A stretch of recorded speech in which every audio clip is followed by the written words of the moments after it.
1 கொரிந்தியர் அதிகாரம் 16 இறை திருவசனங்கள் 13-14. இந்த இறை வசனத்தோடு இந்த முதல் நாள் செய்தி கொண்டாட்டத்தை இறைவனுடைய கிருபையால் நாம் ஆரம்பிப்போம். 1 கொரிந்தியர் அதிகாரம் 16 இறை திருவசனங்கள் 13 மற்றும் 14. விழிப்பாயிருங்கள், நம்பிக்கையில் நிலைத்திருங்கள், துணிவுடன் நடந்து கொள்ளுங்கள், வலிமையுடன் செயல்படுங்கள், அனைத்தையும் அன்போடு செய்யுங்கள். இயேசுவுக்கே புகழ். கரங்களை உயர்த்தி சிரித்த முகத்தோடு சொல்லுவோம், இயேசுவுக்கே புகழ். வாஞ்சையோடு இயேசுவுக்கே நன்றி. எல்லாம் பக்கத்தில் இருக்கக்கூடிய கையை பிடிங்க, அருகாமையில் இருக்கக்கூடிய கரங்களை பிடிங்க.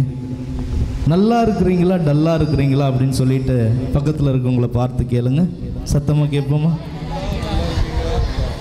அன்பார்ந்தவர்களே, உங்களுடைய இந்த சிரித்த முகத்தையும் இந்த மங்களகரமான சூழ்நிலையும் பார்க்கும் பொழுது அன்னையினுடைய பரிந்துரையால் இறைவனுடைய இரக்கமானது அபரிவிதமாக பொழிந்து கொண்டிருக்கிறது என்பதனுடைய ஒரு பாங்காக இருக்கிறது. தொடர்ந்து இறைவன் உங்களையும் உங்களுடைய குடும்பத்தையும் நீங்கள் கைகொண்டு செய்யக்கூடிய எல்லா விதமான காரியங்களிலும் ஏற்படக்கூடிய மாற்றங்கள் ஒவ்வொன்றும் முன்னேற்றமாக இருக்க வேண்டும் என்று நாம் தொடர்ந்து இறைவனிடத்திலே ஜெபிக்கவிருக்கிறோம். பிரியமானவர்களே, இன்றைய நாளினுடைய முதல் நாள் நற்செய்தி கொண்டாட்டத்திற்காக இறைவன் நமக்கு தந்திருக்கக்கூடிய ஒரு நற்செய்தி பகுதி மத்தேயு எழுதிய நற்செய்தி அதிகாரம் 8 இறை திருவசனங்கள் 23 முதல் 27 வரை. மத்தேயு எழுதிய நற்செய்தி அப்படி எடுத்து வைங்க.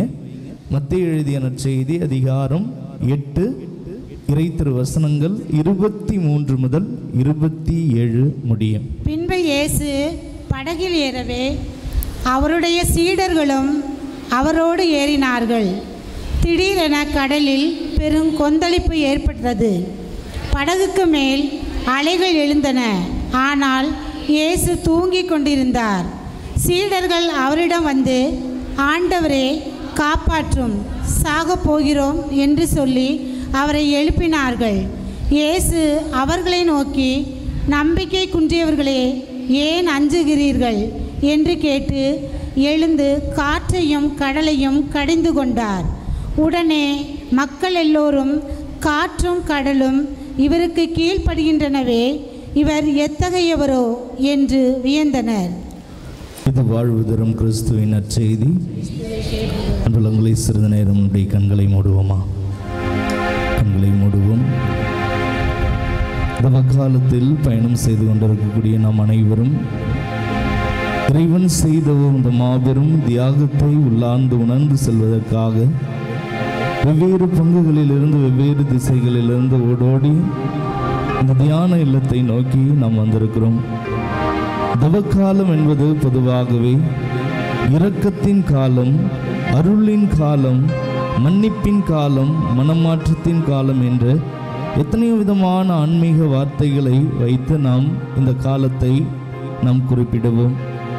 அனைத்தையும் ஒட்டுமொத்தமாக ஒரே வாக்கியத்தில் அடக்க வேண்டும் என்றால் இறைவன் மனிதர்களாகிய நம்முடைய வாழ்க்கையில் செய்த அந்த தியாகத்தின் உச்சத்தை ஆழமாக உணரும் விதமாக இறைவன் தந்திருக்கக்கூடிய தாய் திருச்சபையின் மூலமாக இறைவன் வழங்கியிருக்கக்கூடிய இந்த வரப்பிரசாதம் தான் தவக்காலம் என்பதை அறிந்தவர்களாக விழிப்பாயிருப்பதற்காகவும் நம்பிக்கையில் நிலைத்திருப்பதற்காகவும் துணிவுடன் நடந்து கொள்வதற்காகவும் வலிமையுடன் செயல்படுவதற்காகவும் செய்பவை அனைத்தையும் அன்பாய் செய்வதற்காகவும் இந்த 2 நாள் நற்செய்தி கொண்டாட்டத்தில் அன்பாய், ஆறுதலாய், பாசமாய் இறைவன் இருப்பார் என்ற ஒரு நம்பிக்கையோடு ஆசையோடு வந்திருக்கக்கூடிய உங்கள் ஒவ்வொருடைய உள்ளத்தையும் இல்லத்தையும் இறைவன் தம்முடைய அன்பாலும் அருளாலும் அமைதியாலும் இன்று மட்டுமல்ல என்றும் நிரப்புவார் என்ற ஒரு நம்பிக்கையோடு கண்களை மூடியவர்களாக தொடர்ந்து இறை பிரசன்னத்தை உணர்வோம்.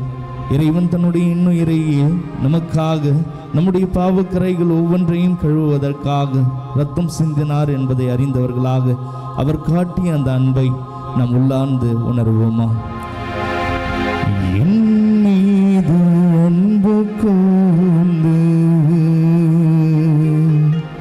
பலியானீர் சிலுவையிலே,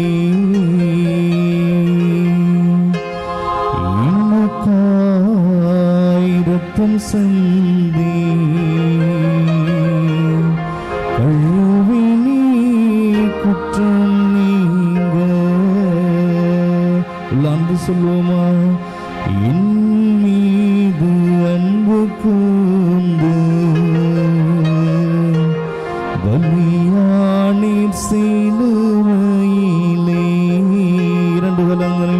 பாடுவோமா?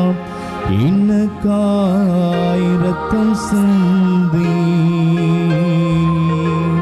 கழுவி நீர் குற்றம் நீங்க பிரித்தெடுத்தே பிறக்கும் முன்னால் உமக்கென்று வாழ்ந்திட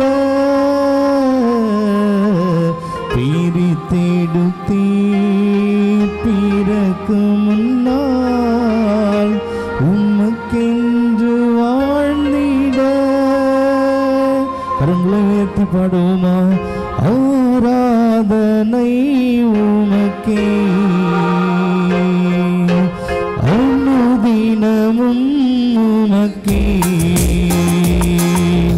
ஆராதனை உமக்கே அனுதினமும் உமக்கே. கரங்களை தட்டி பாடுவோமா? என் மீது நன்மை கூர்ந்து பலியானை சிலுவையிலே ஜாபத்தோடு எனக்காய் இரத்தம் சிந்தி கழுவி நீர் குற்றம் நீங்க என் மீது அன்பு கூர்ந்து ஜாபத்தோடு பலியானை சிலுவையிலே எனக்காய் இரத்தம் சிந்தி கழுவி நீர் குற்றம் நீங்க பிரித்தெடுத்தே பிறக்கும் முன்னால் உமக்கென்று வாழ்ந்திட பிரித்தெடுத்தே பிறக்கும் முன்னால் உமக்கென்று வாழ்ந்திட. ஆராதனை உமக்கே அனுதினமும் உமக்கே. உற்சாகத்தோடு பாடுவோம். ஆராதனை உமக்கே அனுதினமும் உமக்கே அன்பு கூர்ந்து பலியானின் சிலுவையிலே இன்பமான என் தேவனே என் தகப்பனே என் தந்தையே பிதாவான என் தேவனே என் தகப்பனே என் தந்தையே ஆட்சிமையும் மகத்துவமும் உமக்குத்தானே என்றென்றைக்கும். ஆட்சிமையும் மகத்துவமும் உமக்குத்தானே என்றென்றைக்கும். ஆட்சிமையும் மகத்துவமும் உமக்குத்தானே என்றென்றைக்கும். ஆட்சிமையும் மகத்துவமும் உமக்குத்தானே என்றென்றைக்கும்.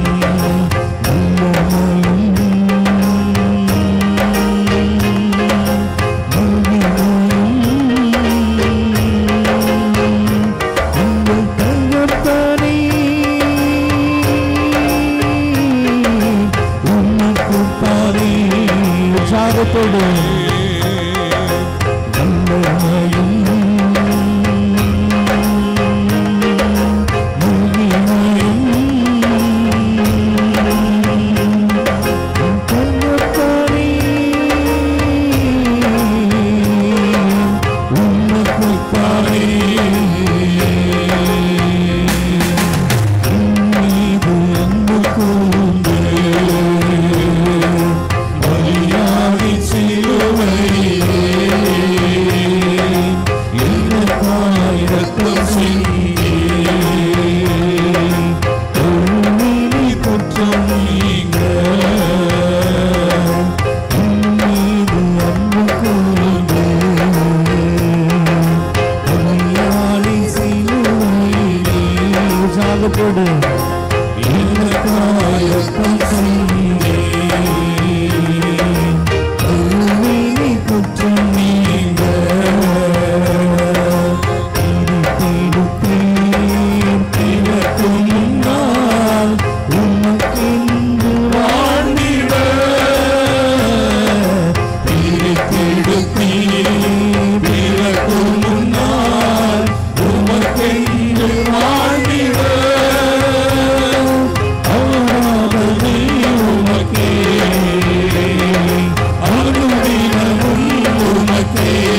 கொடு. Praise God. எல்லாவற்றையும் நம்மோடு பேசப்போகிறார். அவர் பேசக்கூடிய ஒவ்வொரு வார்த்தையாலும் புது வாழ்வானது நம்முடைய வாழ்க்கையில் புறப்படுத்த போகிறது.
இரண்டு கரங்களையும் இதயத்தோடு சேர்த்து பிடிப்போமா? இரண்டு கரங்களையும் இதயத்தோடு சேர்த்து பிடிப்போம். எந்தவித பிராக்குகளுக்கும் இடம் கொடாத வண்ணமாக இறைவனுடைய பிரசன்னம் அவருடைய உடனிருப்பானது அபரிவிதமாக பொழியப்பட வேண்டும். நாம் அவற்றை உணர வேண்டும் என்று உள்ளார்ந்து இறைவனிடத்திலே நாம் ஜெபிப்போமா? எல்லாருமே வெவ்வேறு பங்குகளிலிருந்து வெவ்வேறு திசைகளிலிருந்து இரக்கத்தின் ஊற்று கத்தோலிக்க தியான மையத்தை நோக்கி வந்து அன்னையினுடைய பரிந்துரையாலும் அவருடைய உடனிருப்பாலும் இறைவன் எங்களுடைய வாழ்க்கையில் நாங்கள் எழுந்து போன எல்லா ஆசீர்வாதத்தையும் அபரிவிதமாக பெற்றுக்கொள்வோம் என்ற ஒரு நம்பிக்கையை பெற்று செல்வதற்காக, உணர்ந்து செல்வதற்காக வந்திருக்கக்கூடிய நம்மை ஒருபோதும் ஏமாற்றத்திற்கு உட்படுத்த மாட்டார் என்ற ஒரு நம்பிக்கையோடு நம் ஒவ்வொருவரையும் இறைவனுடைய கரத்திலே ஒப்பு கொடுத்து வேண்டுவோமா? மனைவியை ஒப்பு கொடுத்து ஜெபிப்போம், கணவனை ஒப்பு கொடுத்து ஜெபிப்போம், பிள்ளைகளை, பெற்றோரை, தாத்தா பாட்டி, உற்றார் உறவினர்கள், நண்பர்கள், இந்த தியான இல்லத்தை ஆன்மீக பாதையிலே வழிநடத்தி கொண்டிருக்கக்கூடிய சகோதரர், அவரோடு இணைந்து பணி செய்யக்கூடிய ஒவ்வொரு உள்ளங்கள் யாவரையும் இறைவனுடைய கரத்திலே நாம் ஒப்பு கொடுத்து வேண்டுவோம். இறைமகன் இயேசு சிலுவையில் நமக்காக தொங்கிக் கொண்டிருந்த பொழுது அவர் பயன்படுத்திய இறுதியான வார்த்தை, கடைசி வார்த்தை, என்னுடைய ஆன்மாவை உம்முடைய கரத்திலே நான் ஒப்படைக்கின்றேன் என்று தன்னையே முழுமையாக காணிக்கையாக ஒப்பு கொடுத்தார். ஒப்பு கொடுத்து அவருடைய பணியில் நிறைவை கண்டு தன்னுடைய தந்தையை பெருமைப்படுத்தினார் என்பதை நாம் பார்க்கிறோம். இவையெல்லாம் ஒப்பு கொடுக்கப்படுகிறதோ அவை அனைத்தும் அர்ச்சிக்கப்படுகின்றன. எவையெல்லாம் அர்ச்சிக்கப்படுகின்றனவோ அவை அனைத்தும் புனிதப்படுத்தப்படுகின்றன. எவையெல்லாம் புனிதப்படுத்தப்படுகின்றனவோ அவை அனைத்தும் நிறைவடைகின்றன. நாம் அனைவரும் இந்த 2 நாட்களிலும் முழுமையை நிறைவை பெற்று செல்வதற்காக இந்த நற்செய்தி கொண்டாட்டத்தில் தியானத்தில் கலந்து கொள்வதற்காக வந்திருக்கிறோம். நம்ம வீட்டில் நம்ம பணி செய்யக்கூடிய இடங்களில் நிறைய வேலைகள் இருந்தாலும் அவை அனைத்தும் இறைவனுடைய கிருபைக்கு பிறகுதான், அவருடைய உடனிருப்புக்கு பிறகுதான், அவருடைய வார்த்தைக்கு பிறகுதான், அந்த தியானத்திற்கு பிறகுதான் என்பதை நாம் உணர்ந்தவர்களாக புறம்பே தள்ளி வைத்துவிட்டு ஆர்வத்தோடு வந்திருக்கிறோம் அல்லவா? ஒருபோதும் நாம் அனைவரும் ஏமாற்றத்தை அனுபவிக்க மாட்டோம். சக்கரையா புத்தகம் அதிகாரம் 9 இறை திருவசனம் 12 நமக்கு எடுத்து சொல்வதை போல, நான் உங்களுக்கு இரட்டிப்பான ஆசீர்வாதத்தை தருவேன், அதுவும் இன்றே தருவேன் என்ற ஒரு வாக்கு தத்தமானது நம் ஒவ்வொருடைய வாழ்க்கையிலும் செயலாக்கம் செய்யப்பட போகிறது என்பதை உணர்ந்தவர்களாக நம்மையே முழுமையாக அவருடைய கரத்திலே ஒப்பு கொடுத்து வேண்டுவோமா? நம்ம வாழ்க்கையில பல காரியங்களை நினைத்து பயத்தோடு வாழ்ந்து கொண்டிருக்கிறோம்.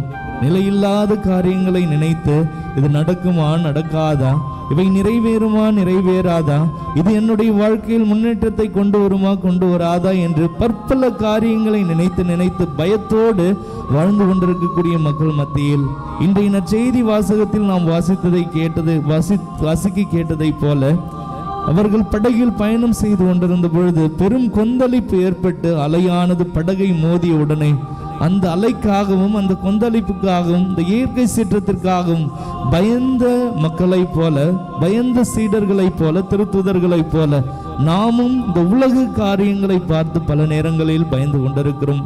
ஆனால் தன்னையே நமக்காக கொடுத்த அந்த இறைவனை நாம் இறுக்கமாக பிடித்துக் கொள்ளும் பொழுது, இறைவா, நீ எங்களுடைய வாழ்க்கையில் தொடக்கும் முடிவுமாக இருக்கும் பொழுது என்னுடைய வாழ்க்கையில் இருக்கக்கூடிய பயங்கள், பதற்றங்கள், வருத்தங்கள், துன்பங்கள், துயரங்கள் அனைத்தும் வாழ்க்கையில் முன்னேறுவதற்கான படிக்கற்கள் என்பதை நாங்கள் உணர்ந்து செல்வதற்காக பயத்தை போக்கி படைத்த இறைவா, உம்மை இறுக்கமாக பிடித்து கொண்டு உம்முடைய ஆசிரியை பெறுவதற்காக ஓடோடி வந்திருக்கக்கூடிய உம்முடைய பிள்ளைகளை உம்முடைய கரத்திலே ஒப்புக் கொடுத்து வேண்டுகின்றோம். தேவனே, யோவான் எழுதிய நற்செய்தி அதிகாரம் 17 இறை திருவசனம் 24 எங்களுக்கு எடுத்து சொல்வதை போல, தந்தையே, உலகம் தோன்றும் முன்பே நீர் என் மீது அன்பு கொண்டு எனக்கு மாட்சி அளித்தீர்.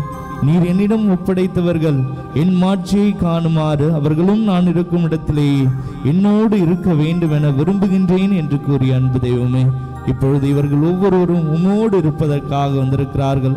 நீ தரக்கூடிய அந்த மாட்சியை அபரிவிதமாக பெற்று செல்வதற்காக, ஆறுதலை பெற்று செல்வதற்காக, ஆசீர்வாதத்தை பெற்று செல்வதற்காக, அபிஷேகத்தால் நிரப்பப்பட்ட ஒரு பிள்ளைகளாக தங்களது வாழ்க்கையை நோக்கி இயல்பான விதத்தில் உம்முடைய கிருபையால் பயணிக்கப் போகின்றோம் என்ற ஒரு நம்பிக்கையோடு வந்திருக்கக்கூடிய இவர்களுடைய உள்ளங்களில் விதைக்கக்கூடிய ஒவ்வொரு வார்த்தைகளும் அபிஷேகம் நிறைந்ததாக மாற வேண்டும். என்னுடைய நாவில் இருந்து வரக்கூடிய வார்த்தைகள் மனிதர்களுக்கான வார்த்தைகள் அல்லாமல், என்னுடைய வார்த்தைகளாக அல்லாமல் உம்முடைய வார்த்தைகளாக தூய் ஆவியாருடைய தூண்டுதலின் மூலமாக இவை அனைத்தும் இவருடைய உள்ளங்களிலே பதியப்பட வேண்டும் என்று உம்மிடத்திலே நாங்கள் ஜெபிக்கின்றோம். அன்பு தகப்பனே, இந்த 2 நாட்களிலும் நீர் பேசக்கூடிய ஒவ்வொரு வார்த்தைகளும் இவர்களுடைய வாழ்க்கையில் புது பிறப்பை, புது வாழ்வை பெற்று தரும் விதமாக நீர் இவர்களை ஆசீர்வதித்தள்ள வேண்டுகின்றோம்.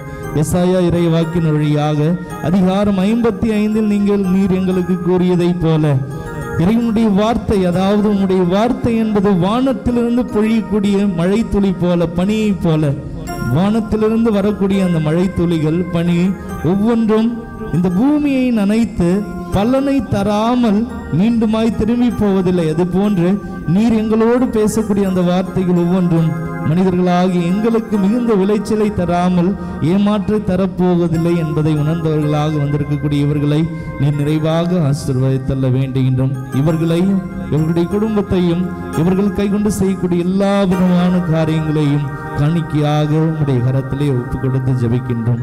கடும் இறைவா, இதயங்கள் மகிழட்டும், முகங்கள் சிரிக்கட்டும். அதிசயங்கள் செய்கிறவனும் அருகில் இருக்கிறார். அனைவரும் எழுந்து நிற்போமா? அனைவரும் எழுந்து நிற்போம். இயேசுவுக்கே புகழ். கரங்களை உயர்த்தி சொல்லுவோமா? இயேசுவுக்கே புகழ். சிரிச்ச முகத்தோட சொல்லுவோமா? இயேசுவுக்கே நன்றி. அன்பார்ந்தவர்களே, இன்றைய நாளில் நாம் சிந்திக்கக்கூடிய ஒரு மைய சிந்தனை, வாழ்க்கையில் இருக்கக்கூடிய அந்த பயத்தை போக்கி படைத்த இறைவனோடு நாம் இணையும் பொழுது இறை ஆசிரியை நிறைவாக பெறுவோம் என்ற ஒரு தலைப்பில் நாம் சிந்திக்க போகிறோம். அது எதனுடைய ஒரு சப்போர்ட்டோட பண்ண போகிறோம் அப்படின்னா, மத்தேயு எழுதிய நற்செய்தி அதிகாரம் 8 இறை திருவசனங்கள் 23 27 வரை. என்ன தலைப்பு?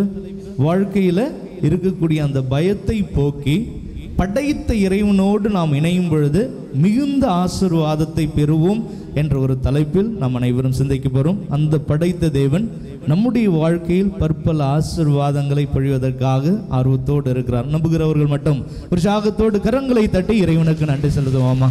அனைவரும் இந்த பாடல் எல்லாருக்கும் தெரிந்த பாடல் தான். எல்லாருமே இணைந்து பாடுவோம். சிரித்த முகத்தோடு, மகிழ்ச்சி நிறைந்த ஒரு உள்ளத்தோடு, எந்தவித பராக்குகளுக்கும் இடம் கொடாமல் கரங்களை தட்டுனா, சிரித்தா, மகிழ்ச்சியோடு இருந்தால் மற்றவங்க கேலி கிண்டல் பண்ணுவாங்களே அப்படின்றதெல்லாம் நம்ம புறம்பே தள்ளி வைத்து விட்டு கரங்களை தட்டி இறைவனை துதிக்கல, மகிழ்ச்சியோடு ஆர்வத்தோடு இறைவனை போற்றி புகழல் அப்படின்னா இறைவன் என்ன நினைப்பார் அப்படின்றத மட்டும் நம்ம பார்ப்போம். ஓகேவா? Deal deal. ஓகே, கரங்களை தட்டி உற்சாகத்தோடு பாடி ஜெபிப்போம். அனைவரும் இணைந்து பாடுவோம். உற்சாகத்தோடு பாடுவோம்.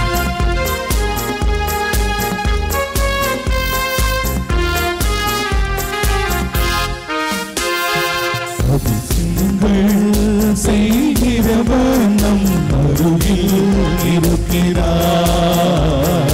அற்புதங்கள் செய்கிறவர் என்றும் நமக்குள் வசிக்கிறார். அதிசயங்கள் செய்கிறவர் நம் அருகில் இருக்கிறார். அற்புதங்கள் செய்கிறவர் என்றும் நமக்குள் வசிக்கிறார். நீரை ரத்தமாய் மாற்றினார் அதிசயம். தண்ணீரை மாற்றினார் அதிசயம். தண்ணீரை பிரச்சரசமாய் மாற்றினார் அதிசயம். வெறும் தண்ணீரை திராட்சரசமாய் மாற்றினார் அதிசயம். அதிசயங்கள் அதிசயங்கள் செய்கிறவர் நம் அருகில் இருக்கிறார். அற்புதங்கள் செய்கிறவர் என்றும் நமக்குள் வசிக்கிறார். அதிசயங்கள் செய்கிறவர் நம் அருகில் இருக்கிறார். அற்புதங்கள் செய்கிறவர் என்றும் நமக்குள் வசிக்கிறார். செங்கடலை இரண்டாக பிரித்தார் அதிசயம். செங்கடலை இரண்டாக பிரித்திட்டார் அதிசயம். புயல் காற்றை தம் மனையாலே அகற்றினார் அதிசயம். புயல் காற்றை தம் ஆணையாலே அடக்கினார் அதிசயம். அதிசயங்கள் செய்கிறவர் நம் அருகில் இருக்கிறார். அற்புதங்கள் செய்கிறவர் என்றும் நமக்குள் வசிக்கிறார். அதிசயங்கள் செய்கிறவர் நம் அருகில் இருக்கிறார். அற்புதங்கள் செய்கிறவர் என்றும் நமக்குள் வசிக்கிறார். குருடருக்கும் செவிடருக்கும் சுகம் தந்தார் அதிசயம். குருடருக்கும் செவிடருக்கும் சுகம் தந்தார் அதிசயம். சொல்லாலே மறித்தோரை எழுப்பினார் அதிசயம். ஒரு சொல்லாலே மரித்தோரை எழுப்பினார் அதிசயம். அதிசயங்கள் செய்கிறவர் நம் அருகில் இருக்கிறார். அற்புதங்கள் செய்கிறவர் என்றும் நமக்குள் வசிக்கிறார். அதிசயங்கள் செய்கிறவர் நம் அருகில் இருக்கிறார். அற்புதங்கள்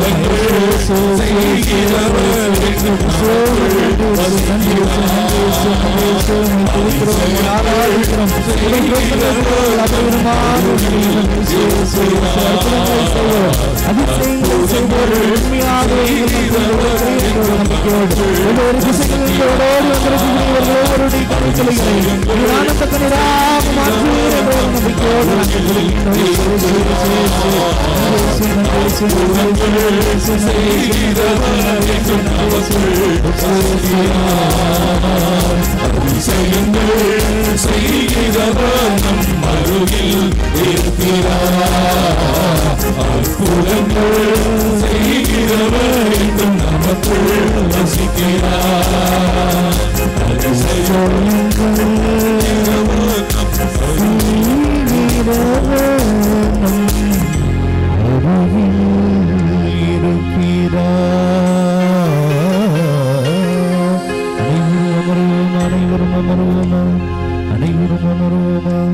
அற்புதங்கள் செய்கிறவர் என்றும் நமக்குள் வாழ்கிறார்.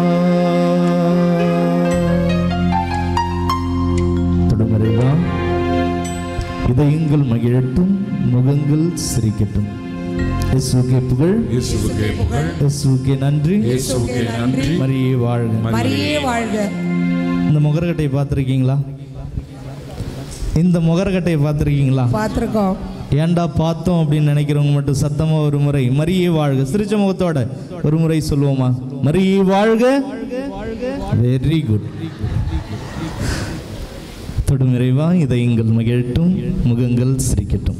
பிரியமானவர்களே, இந்த முதல் நாள் நற்செய்தி கொண்டாட்டத்தில் நாம் சிந்திக்கக்கூடிய ஒரு தலைப்பு, மைய சிந்தனை, நம்ம ரத்தத்திலே ஆழமா ஊறி போயிருக்கக்கூடிய ஒரு விஷயம். என்ன விஷயம்?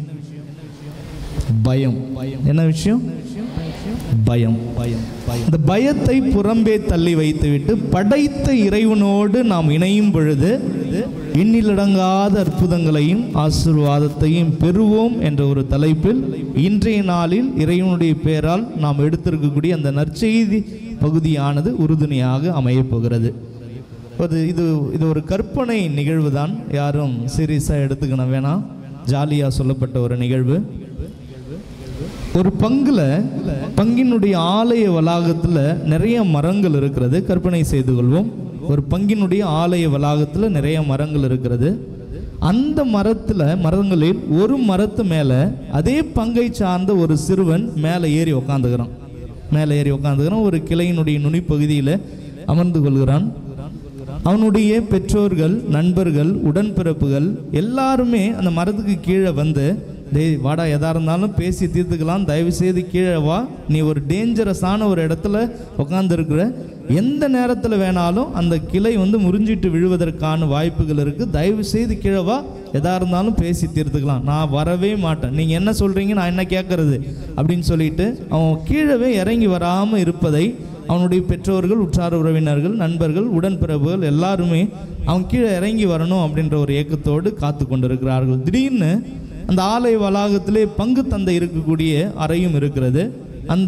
அவர் இருக்கக்கூடிய அந்த மேடையிலிருந்து அவர் வெளியில் வந்த உடனே அந்த குழந்தையினுடைய, அந்த சிறுவனுடைய பெற்றோர் பார்த்துட்டு ஓடி போய், ஃபாதர், என் பையன் இது மாதிரி மரத்து மேலே ஏறி உக்காந்துட்டு கீழவே வரமாட்டேங்கிறான் ஃபாதர், நாங்களும் எவ்வளோ கெஞ்சி பார்த்துட்டோம், அன்பாக பேசி பார்த்துட்டோம், பாசத்தோடு கூப்பிட்டு பார்த்துட்டோம், அவன் கீழவே இறங்கி வர மாட்டேங்கிறான் ஃபாதர், எங்களுக்கு ரொம்ப பயமாக இருக்குது, நீங்கள் வாங்க அவனை கீழே இறக்குங்க அப்படின்னோடனே, இந்த சின்ன வயசில் இவனுக்கு இவ்வளோ திமிரான் பார்ப்போம் அப்படின்னு சொல்லிட்டு அந்த பங்கு தந்தை என்ன பண்ணுறாருன்னா, அந்த மரத்துக்கு அடியில் போய் நின்றுக்கிட்டு, விவிலியத்தில் ஒரு நபர் மரத்துக்கு அடியில் நின்றுக்கிட்டு ஒரு நபரை அழைப்பார். அதானே என்ன நிகழ்வு?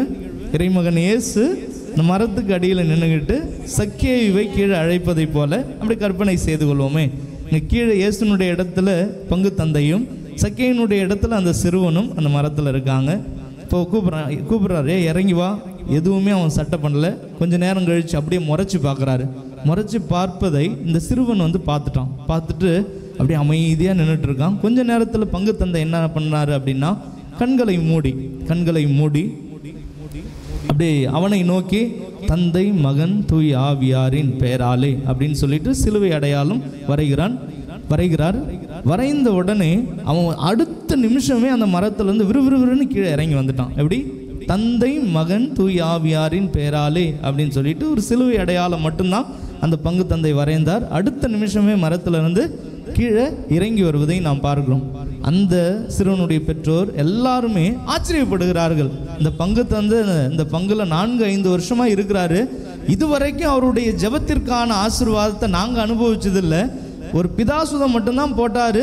அந்த ஒரு சின்ன ஜெபத்துக்கு அந்த சிறுவன் இப்படிப்பட்ட ஒரு அற்புதத்தை அனுபவிச்சிருக்கானு, கீழே இறங்கி வந்துட்டானே அப்படின்னு ஆச்சரியத்தில் திகைப்புக்கு உள்ளானவர்களாக இருக்கிறார்கள். எல்லாரும் பங்கு தந்தைகிட்ட போயிட்டு, சாமி, எப்படி சாமி, ஒரே பிதாசுதன்லேயே அவனை இறக்கி விட்டுட்டீங்க, உங்களுடைய ஜெபத்திற்கு அவ்வளோ வல்லம் இருக்குதுன்னு இன்னைக்கு தான் நாங்கள் உணர்றோம் அப்படின்னு சொல்லிட்டு ஒரு புறத்தில் பங்கு தந்தையை வந்து புகழ்ந்து தள்ள ஆரம்பிக்கிறாங்க. இன்னொரு புறத்தில் அந்த சிறுவனை என்ன பண்ணியிருப்பாங்கன்னு நீங்கள் யோசிச்சு பாருங்கள். அந்த பெற்றோர்கள் என்ன செய்திருப்பாங்கன்னு யோசிச்சு பாருங்கள். நீங்களே கூட வந்து எங்கேயாவது ஒரு பிக்னிக்கு போகிறீங்க அல்லது கடை தெருவுக்கு போகிறீங்க, ஏதாவது ஷாப்பிங்க்கு போகிறீங்க, உங்களுடைய குழந்தை உங்கள் கையில் இருந்து விலகிட்டு ஒரு 10 நிமிஷம் காணாமல் போயிட்டான். நீங்கள் தேடுறீங்க, ஐயோ என்னுடைய மக்கா எங்கே போயிட்டு தெரியலையே, என்னுடைய மகா எங்கே போயிட்டு அப்படி தெரியலையே அப்படின்னு சொல்லிட்டு உங்களுடைய பிள்ளைகளை நீங்கள் ஆர்வத்தோடு தேடுவீங்க. ஆமாவா இல்லையா? 10 நிமிஷத்துக்கு பிறகு அந்த பையனோ பொண்ணோ உங்கள் கையில் மாட்டின பிறகு நீங்கள் என்ன பண்ணுவீங்க? அம்முக்குட்டி செல்லக்குட்டி ஜாங்கரி பூங்கரின்னு கொஞ்சுவீங்களா? இல்லை, கும்மாங்குத்து ஊற்றுவீங்க தானே. உனக்கு எவ்வளோ திமிரு இருந்தால் என் கையை விட்டுட்டு நீ போயிருக்க அப்படின்னு சொல்லிட்டு நம்ம என்ன பண்ணுவோம்? அடித்த பிறகு தான் நம்ம பேச்சுவார்த்தையிலே போக ஆரம்பிப்போம் தானே. அப்போ ஒரு புறத்தில் பங்கு தந்தைக்கு புகழ் மாலை சூட்டப்படுகிறது, இன்னொரு புறத்தில் கும்மாங்குத்து யாருக்கு? அந்த சிறுவனுக்கு அவனுடைய பெற்றோர் மூலமாக அடி. எல்லாம் முடித்த பிறகு அந்த சிறுவன்கிட்ட எல்லாரும் கேட்க ஆரம்பிக்கிறாங்க, டேய் நீ மரத்தில் உட்காந்துருக்கும் பொழுது ஃபாதர் பிதாசுதன் போட்டு உன்னை கீழே இறக்குனார்ல, அந்த பிதாசுதன் போட்ட உடனே உனக்கு என்ன ஃபீல் ஆனுது? உனக்கு ஏதாவது டிஃப்ரெண்ட்டாக ஃபீல் ஆனியா?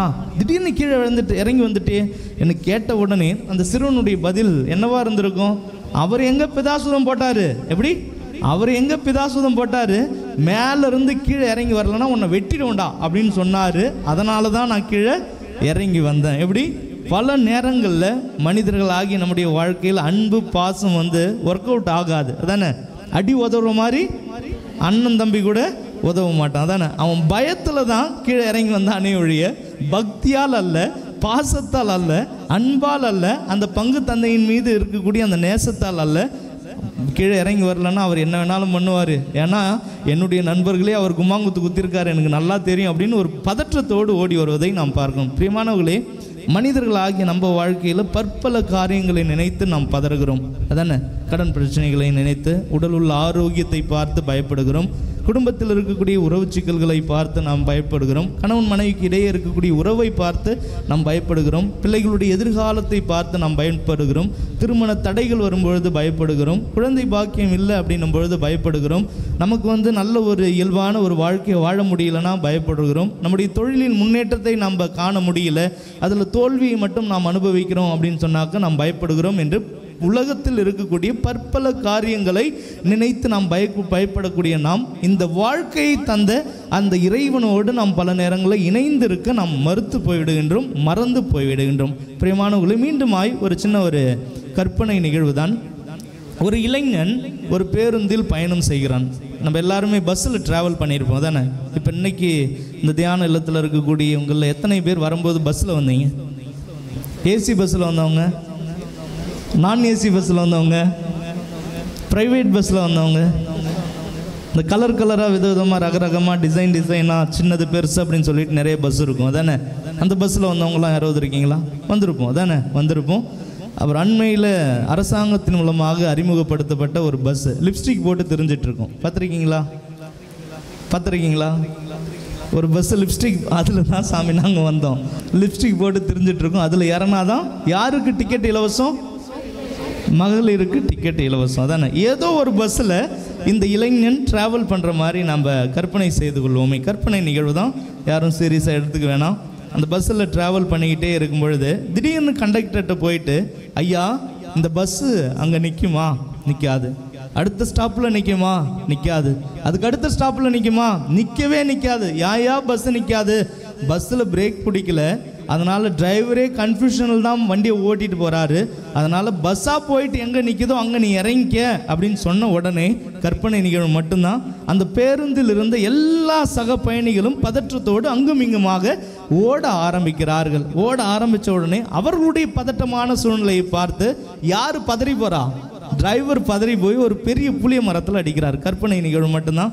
பெரிய புளிய மரத்தில் அடித்த உடனே பெரிய விபத்து ஏற்படுகிறது. கை கால் இழந்த ஒரு சூழ்நிலையில் ஐயோ அம்மா அப்படின்னு சொல்லிட்டு இதுவரைக்கும் அப்பா அம்மாவை கூப்பிடாத நபர்கள் கூட ஐயோ அம்மான்னு கத்த ஆரம்பிச்சிட்டாங்க. இந்த தொடக்கத்தில் ஒருத்தவங்க கேள்வி கேட்டான் பாருங்க, யாரு அந்த இளைஞன் ஒருத்தவங்க கேள்வி கேட்டான் பாருங்க, இங்கே நிற்குமா? அங்கே நின்றுது.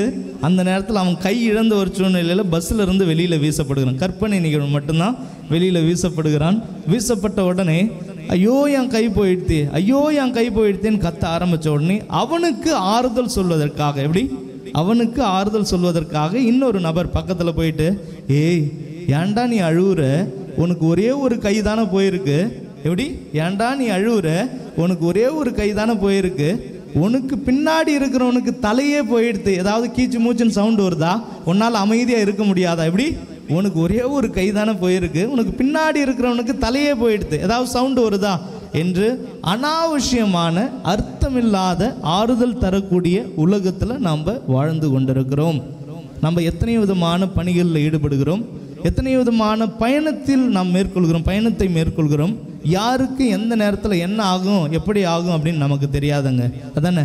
இப்போ நம்ம கஷ்டத்தை அனுபவிக்கும் பொழுது பயத்தால் உழன்று போயிருக்கக்கூடிய ஒரு நிலையில் இருக்கும் பொழுது நம்மை தேடி வரக்கூடிய உங்களுடைய கணவனாக இருக்கலாம், மனைவியாக இருக்கலாம், பிள்ளைகளாக இருக்கலாம், பெற்றோர்களாக இருக்கலாம், உங்களுடைய நெருங்கிய நண்பர்களாக இருக்கலாம், உறவினர்களாக இருக்கலாம், வரும்பொழுது அவங்க அர்த்தமுள்ள ஆறுதலை தருவார்களா? நம்முடைய வாழ்க்கையில் உடைந்து போன அந்த உள்ளத்தை ஒரு அற்புதமான விதத்தில் மாற்றுவதற்காக வருவார்களா அப்படின்றது ஒரு பல நேரங்களில் ஒரு கேள்விக்குறியாகத்தான் இருக்கிறது. ஆனால் நாம் இறைவனை தேடும் பொழுதும் இறைவன் தேடி வரும்பொழுது அவருடைய தேடலை உணர்ந்து அவரோடு நாம் இணைந்திருக்கும் பொழுது அவர் தரக்கூடிய அந்த ஆசீர்வாதம் எப்படிப்பட்டதாக இருக்கும் தெரியுங்களாங்க? பிலிப்பியருக்கு எழுதிய திருமுகம் அதிகாரம் 4 இறை திருவசனம் 4 எடுத்து வாசிங்க. பிலிப்பியருக்கு எழுதிய திருமுகம் அதிகாரம் 4 இறை திருவசனம் 4. ஆண்டவரோடு இணைந்து என்றும் மகிழுங்கள். மீண்டும் கூறுகின்றேன் மகிழுங்கள். இயேசுவுக்கே புகழ். கரங்களை உயர்த்தி சொல்லுவோம். இயேசுவுக்கே புகழ். இயேசுவுக்கே நன்றி. மரியே வாழ்க. ஆண்டவரோடு இணைந்து என்றும் மகிழ்ந்திருங்கள். மீண்டும் சொல்கின்றேன், என்றும் மகிழ்ந்திருங்கள் என்று. பிரியமானவர்களே, இறைவனோடு இணைந்திருக்கும் பொழுது, இறைவனுடைய குரலை கேட்கும் பொழுது, அவருடைய பிரசன்னத்தை ஆழமாக உணரும் பொழுது, அவர் செய்த அந்த தியாகத்தை உள்ளார்ந்து ஏற்றுக்கொள்ளும் பொழுது, அவரோடு இணைந்திருக்கக்கூடிய அந்த பிணைப்பு நமக்கு நிறைவான மகிழ்ச்சியையும் ஆறுதலையும் தரும் என்பதை நாம் பார்க்கணும். இன்னைக்கு அதிலும் குறிப்பாக இந்த தவ காலத்தில் சொல்லணும் அப்படின்னா இதுதான் முதல் தியானம். அதானே? தவக்காலத்தினுடைய முதல் தியானமா ரெண்டாவது தியானம்? அதானே? இப்போ தவக்காலம் ஒவ்வொரு வாரமும் தியானம் நடந்துட்டு தான் இருக்குது. அதானே? இப்போ இந்த தவக்காலத்தில் நடைபெறக்கூடிய இந்த சிறப்பு தியானங்களில் கலந்து கொள்வதற்காக நாம் வந்திருக்கிறோம். சும்மா ஒரு டைம் பாஸுக்காக நம்ம வரலைங்க. இறைவனுடைய வார்த்தையை உள்ளத்திலே ஏற்றுக்கொண்டு அந்த வார்த்தையை வாழ்வாக்கும் பொழுது வார்த்தையோடு இணைந்து பயணிக்கக்கூடிய ஒரு பிள்ளைகளாக திகழும். அப்போ வாழ்க்கையில் எவ்வளோ பயம் இருந்தாலும், எவ்வளோ கஷ்டங்கள் இருந்தாலும், எவ்வளோ வேதனை சோதனைகள் இருந்தாலும் இறைவன் நம்ம பக்கம் இருக்கும்பொழுது, நெகேமியா புத்தகம் அதிகாரம் 4 இறை திருவசனம் 20 நமக்கு எடுத்து சொல்வதை போல, நெகேமியா புத்தகம் அதிகாரம் 4 இறை திருவசனம் 20 எடுத்து வாசிங்க. 4:20.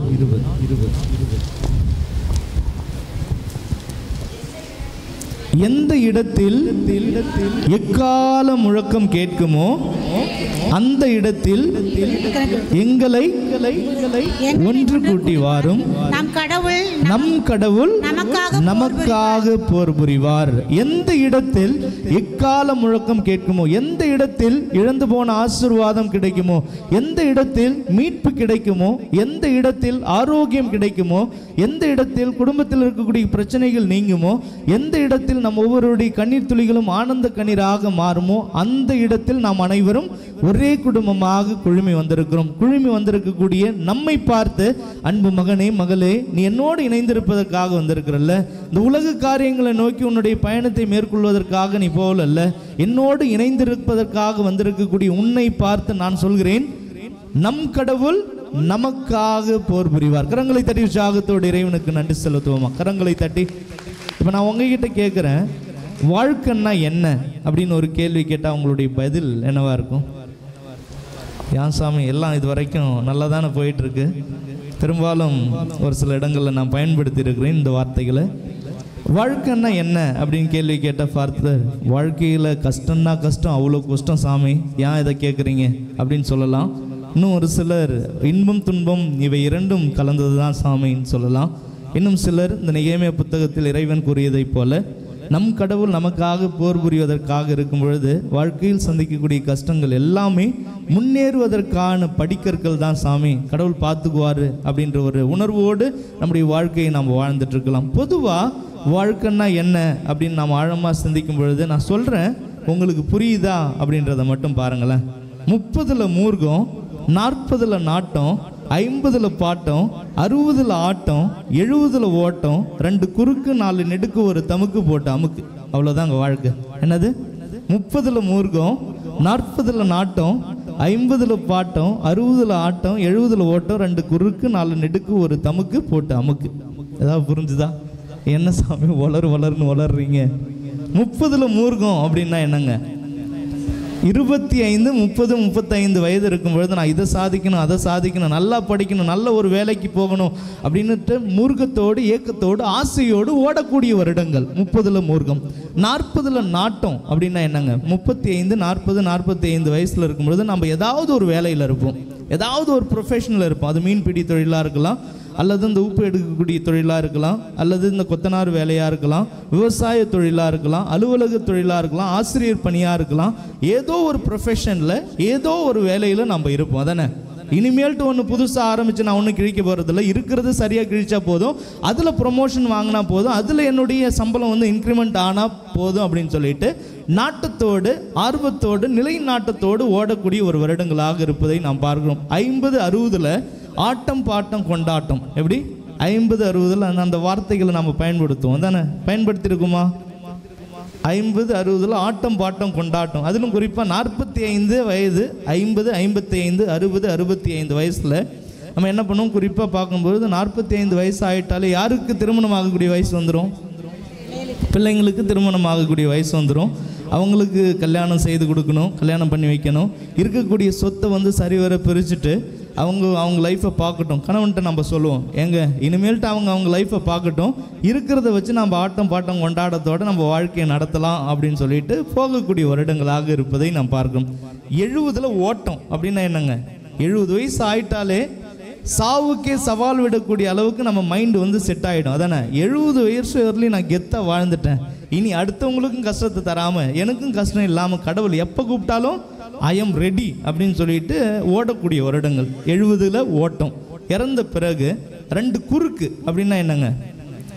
இந்த low class, middle class, high class சவப்பெட்டியை நம்ம பார்த்துருப்போம். பார்த்துருக்கீங்களா? ஹை கிளாஸ் சவப்பெட்டினா ஏசி, ஃப்ரிட்ஜு, ஃபேன்லாம் வச்சுருக்கோம். அதானே? உடல் கொஞ்சம் ப்ரிசர்வ் பண்ணி வைக்கிறதுக்காக தானே. ஆனால் இந்த கிராம பகுதியெல்லாம் பார்க்கும்பொழுது, அந்த காலத்திலலாம் ஒரு சில வருடங்களுக்கு முன்பெல்லாம் பார்க்கும்பொழுது பாடை கட்டுவாங்க. பாடன்னா புரியுதா? 2 குறுக்கு, 2 கழிகளை வச்சு கயர்லாம் போட்டு பின்னி, இந்த தென்னை ஓலையை பின்னி அது மேலே வச்சு இறந்தவருடைய உடலை கிடத்துவாங்க. அதானே? 2 குறுக்கு, 4 நெடுக்கு. அப்படின்னா என்னங்க? அதை தூக்கிட்டு போகிறதுக்கு எத்தனை பேர்? இப்போ என்ன மாதிரி அமுக்கு டுமுக்கு அம்மாள் டுமால்னு உப்பி போயிருந்தால் 8 பேர், 16 பேர், 32 பேர், 64 பேர், 128 பேர் அப்படின்னு சொல்லிட்டு வெயிட்டுக்கு ஏற்ற மாதிரி அந்த நெடுக்கினுடைய எண்ணிக்கை அதிகரிக்கும். 2 குறுக்கு, 4 நெடுக்கு, ஒரு தமுக்கு. அப்படின்னா என்னங்க? இந்த ஃபாதர் கல்லறை தோட்டத்தில் ஜெபிச்சு முடித்த பிறகு ஒரு 4-5 பேர் இறந்தவருடைய உடலை கயிறுலாம் வச்சு பேலன்ஸ் பண்ணி கீழே இறக்குவாங்க. தம் பிடிச்சிட்டு இறக்குவாங்க. தம் பிரியாணி இல்லை, தம் பிடிச்சிட்டு அப்படியே இறக்குவாங்க. சாஞ்சிடக்கூடாது, அங்கே முட்டக்கூடாது, இங்கே முட்டக்கூடாது, நேராக வை, முன்னாடி இழு, பின்னாடி இழு. ஆனால் உசுரோடு இருக்கும்போது ஒரு கிளாஸ் தண்ணி கூட நம்ம கொடுத்துருக்க மாட்டோம். அதானே? ஒரு அமுக்கு, அப்புறம் ஒரு தமுக்கு போட்டு அமுக்கு. அப்படின்னா என்ன? ஃபாதர் வந்து கொஞ்சம் பூவை போட்டு ஒரு அமுக்குன்னு அமுக்குவார். அதுக்கு பிறகு நாம் பூ மண்ணெல்லாம் போட்டு அமுக்குன்னு அமுக்கிட்டு நம்ம டாட்டா பாய் காட்டிட்டு வருவோம். அவ்வளோதாங்க. 30ல் மூர்க்கம், 40ல் நாட்டம், 50ல் பாட்டம், 60ல் ஆட்டம், 70ல் ஓட்டம், 2 குறுக்கு, 4 நெடுக்கு, ஒரு தமுக்கு போட்ட அமுக்கு. ஒரு சிலருக்கு 20 ஆண்டுகள், ஒரு சிலருக்கு 30, ஒரு சிலருக்கு 50, ஒரு சிலருக்கு 60, ஒரு சிலருக்கு 80. ஒரு 100 வருஷம் வழிலையும் வாழுவோமா? 120 வருஷம் வரலையும் வாழுவோமா? ஏதோ ஒரு குறிப்பிட்ட ஒரு குறுகிய காலத்தில் மட்டும்தான் நம்ம வாழுவோம். அதானே? இந்த குறுகிய காலத்தில் நாம் யாரோடு இணைந்திருக்கிறோம் என்பதை மையப்படுத்தி தான் நம்முடைய வாழ்க்கை நிறைவுள்ளதா, முழுமை அடைந்ததா என்பதை நாம் பார்க்கணும். இன்றைய நற்செய்தி வாசகத்தில் நாம் பார்க்கும் பொழுது ஒரு 2 சீனாக நீங்கள் பிரிச்சிங்களேன். இயேசுனுடைய சீடர்கள் இயேசுவோடு பயணம் செய்கிறார்கள் தானே? படகுல பயணம் செய்கிறார்கள். பயணம் செய்யும் பொழுது பெரும் கொந்தளிப்பு ஏற்படுகிறது. அந்த அலையானது படகை மோதுகிறது. அந்த இயேசுனுடைய சீடர்கள் அந்த கொந்தளிப்பை, அந்த அலையை பார்த்து, இயற்கை சீற்றத்தை பார்த்து, நிலையில்லாத காரியங்களை பார்த்து அவர்கள் பதறுகிறார்கள், பதற்றத்தோடு செயல்படுகிறார்கள். அந்த சீடர்கள் கொந்தளிப்பை பார்த்து, அலைகளை பார்த்து பயந்ததை போல நம்ம வாழ்க்கையில் கடவுள் நம்மோடு தான் இருக்கிறார். அதானே?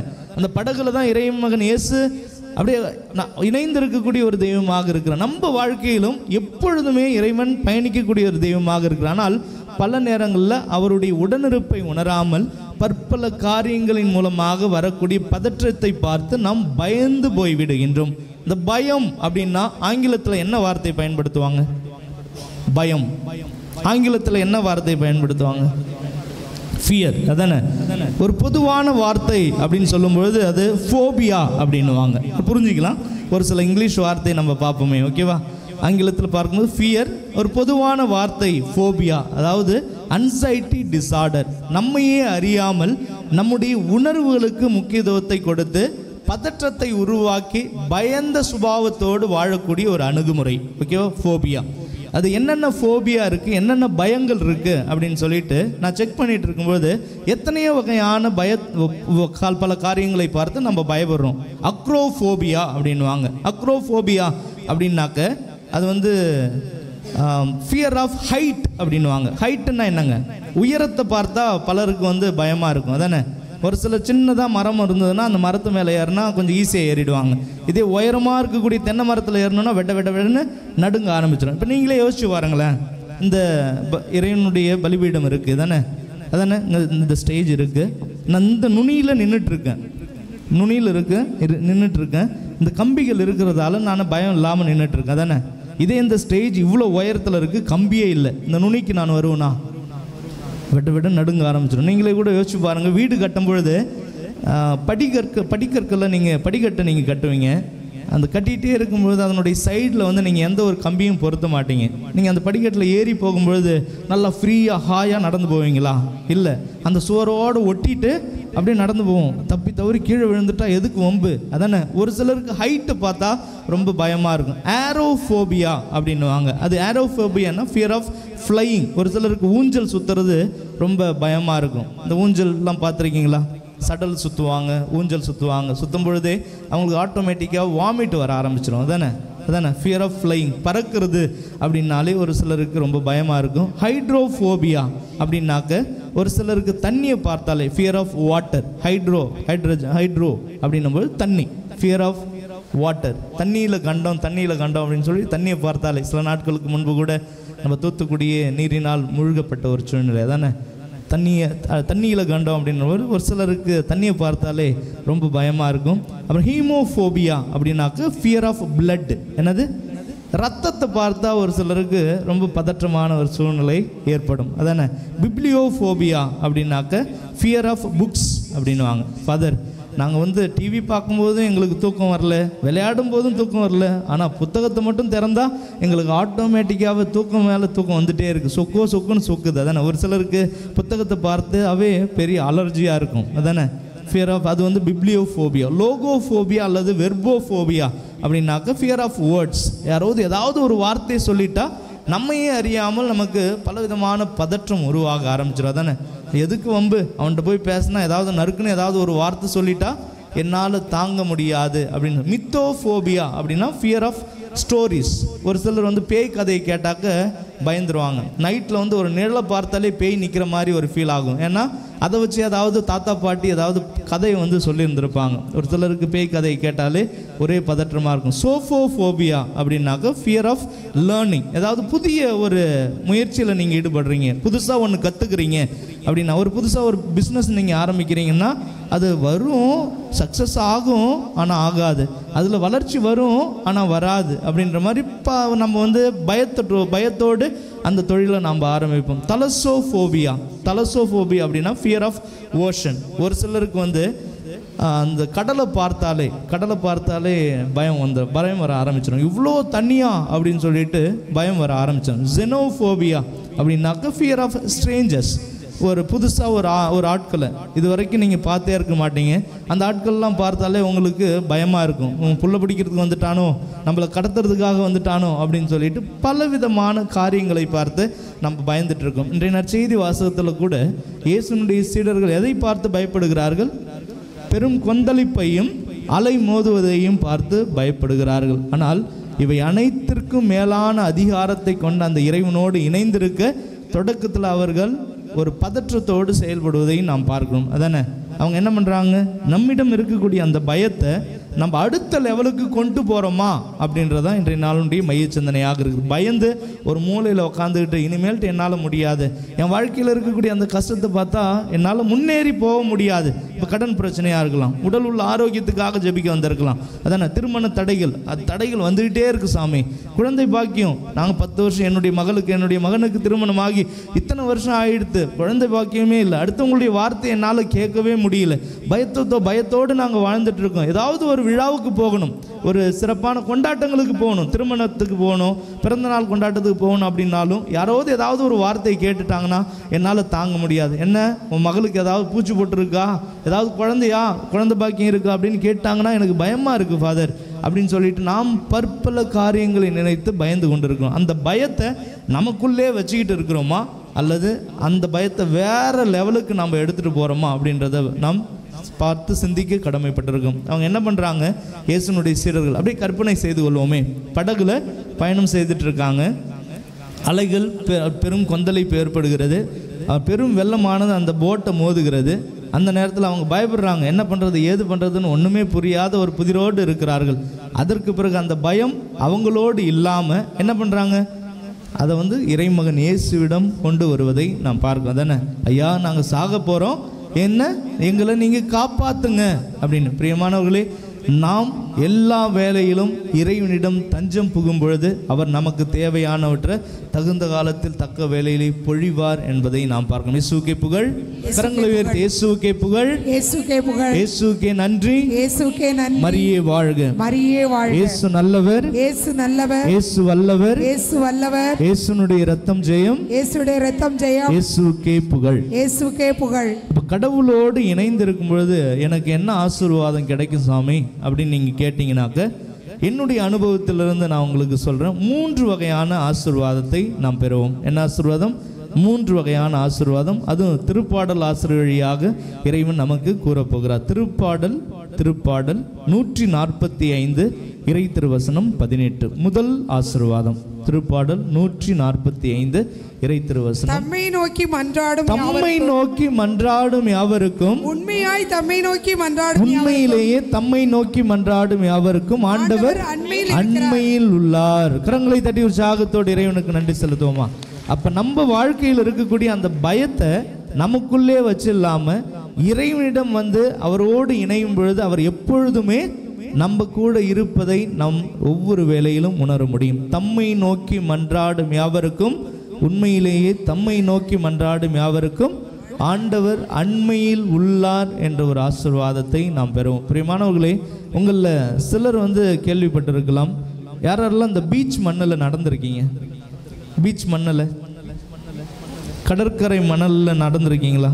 அது நடக்கும் பொழுது நீங்கள் நடந்து சென்ற அந்த பாதை சுவடு தெளிவாக தெரியுமா அல்லது போன தடையுமே இல்லாமல் இருக்குமா? தெளிவாக தெரியும். அதானே, ஆடு மாடு நடந்ததா அல்லது மனுஷங்க நடந்தாங்களா அப்படின்னு நம்மளால் ஓரளவுக்கு கொஞ்சம் கணிக்க முடியும். இப்போ மனிதர்களாகிய நம்ம நடந்து போகும்போது நம்முடைய பாதச்சுவடுகள் கண்டிப்பாக அந்த மண்ணில் ஒரு பிரிண்ட் ஆகும். அதானே, பிரிண்ட் ஆகும். ஒரு முறை ஒரு இளைஞன் அந்த கடற்கரை மணலில் சந்தோஷமான ஒரு சூழ்நிலையில், இப்படி மகிழ்ச்சியான ஒரு சூழ்நிலையில் நடந்து போயிட்டே இருக்கிறாரு.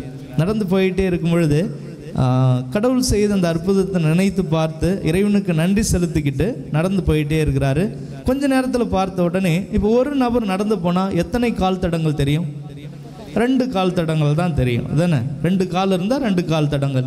இப்போ 5 கால் இருந்தாக்கா 5 கால் தடங்கள், 4 கால் இருந்தால் 4 கால் தடங்கள். ஆமாம் சாமி, நான்லாம் நடந்து போனால் 4 கால் தடங்கள் தெரியும் சாமி அப்படின்றவங்க மட்டும் சத்தமாக ஒரு முறை மரியே வாழ்கன்னு சொல்லாமல், மரியே வாழ்க. Very good. அப்போ இவங்க மனுஷங்களா மிருங்குங்களா அப்படின்னு செக் பண்ணுங்க, ஓகேவா? 2 கால் தடங்கள் தான் சைமல்டேனியஸ்லி தெரியும். அதானே, ஆனால் அந்த நேரத்தில் அந்த இளைஞன் நடந்து போகக்கூடிய அதே டிரெக்ஷனில் இன்னும் 2 கால் தடங்களை அவர் பார்க்கிறார். பார்த்த உடனே அவருக்கு அதிர்ச்சியுடன் கூடிய ஆச்சரியம், என்னடா இது, எப்பட்றா அப்படின்ற மாதிரி, எது எப்பட்றா அப்படின்ற மாதிரி, நான் ஒருத்தவன் தான் நடந்து போகிறேன், ஆனால் அங்கே 2 கால் தடங்கள், என் கால் தடங்களும் இருக்குது, பக்கத்தில் இன்னும் ஒருத்தரும் நடந்து வர மாதிரி ஒரு கால் தடங்கள் இருக்குது அப்படின்னு சொல்லிட்டு, யாரு கூட நடந்து வரா அப்படின்னு கேட்ட உடனே, அன்பு மகனே, உன்னை படைத்த நாள் முதல் இன்று வரை கண்ணும் கருத்துமாக பேணி பாதுகாக்கக்கூடிய உன்னுடைய படைத்த தேவன் உன்னோடு பயணம் செய்கின்றேன், கலங்காதே, கவலைப்படாதே, உன்னுடைய மகிழ்ச்சியை நான் இரட்டிப்பாக மாற்றுவதற்காக உன்னோடு பயணிக்கின்றேன் என்று கூறிய உடனே அவனுக்கு இன்னும் ரொம்ப சந்தோஷமாக இருந்தது. சில மாதங்களுக்கு பிறகு அதே இளைஞன் சில மாதங்களுக்கு பிறகு வீட்டில் நடந்த சில பிரச்சனைகளால், அவனுடைய தனிப்பட்ட வாழ்க்கையில் நடந்த சில பிரச்சனைகளால் மனம் உடைந்தவனாக யார்கிட்ட என்ன சொல்கிறது ஏது சொல்கிறதுன்னு புரியாமல்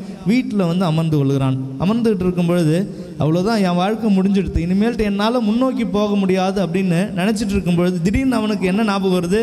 அன்னைக்கு ஒரு நாள் நான் கடற்கரையில் நடந்து போயிட்டு இருக்கும்போது, அந்த மணலில் நடந்துட்டு போயிருக்கும்போது இறைவன் வந்து என்னோட நடந்து வந்தார்ல, இந்த வேதனையான சூழ்நிலையிலும் நாங்கள் நடந்து போகும்போது என் கூட வருவார்ல, அவர்கிட்ட என்னுடைய வேதனையை நான் கொட்டி தீக்கிறேன் அப்படின்னு சொல்லிட்டு அவர் வந்து மீண்டுமாய் அந்த கடற்கரை மணலில் நடந்து போன உடனே அவனும் பார்க்குறான், பக்கத்தில் ஏதாவது 2 கால் தடங்கள் வருதான்னு பார்க்குறான், ஒன்றுமே இல்லை.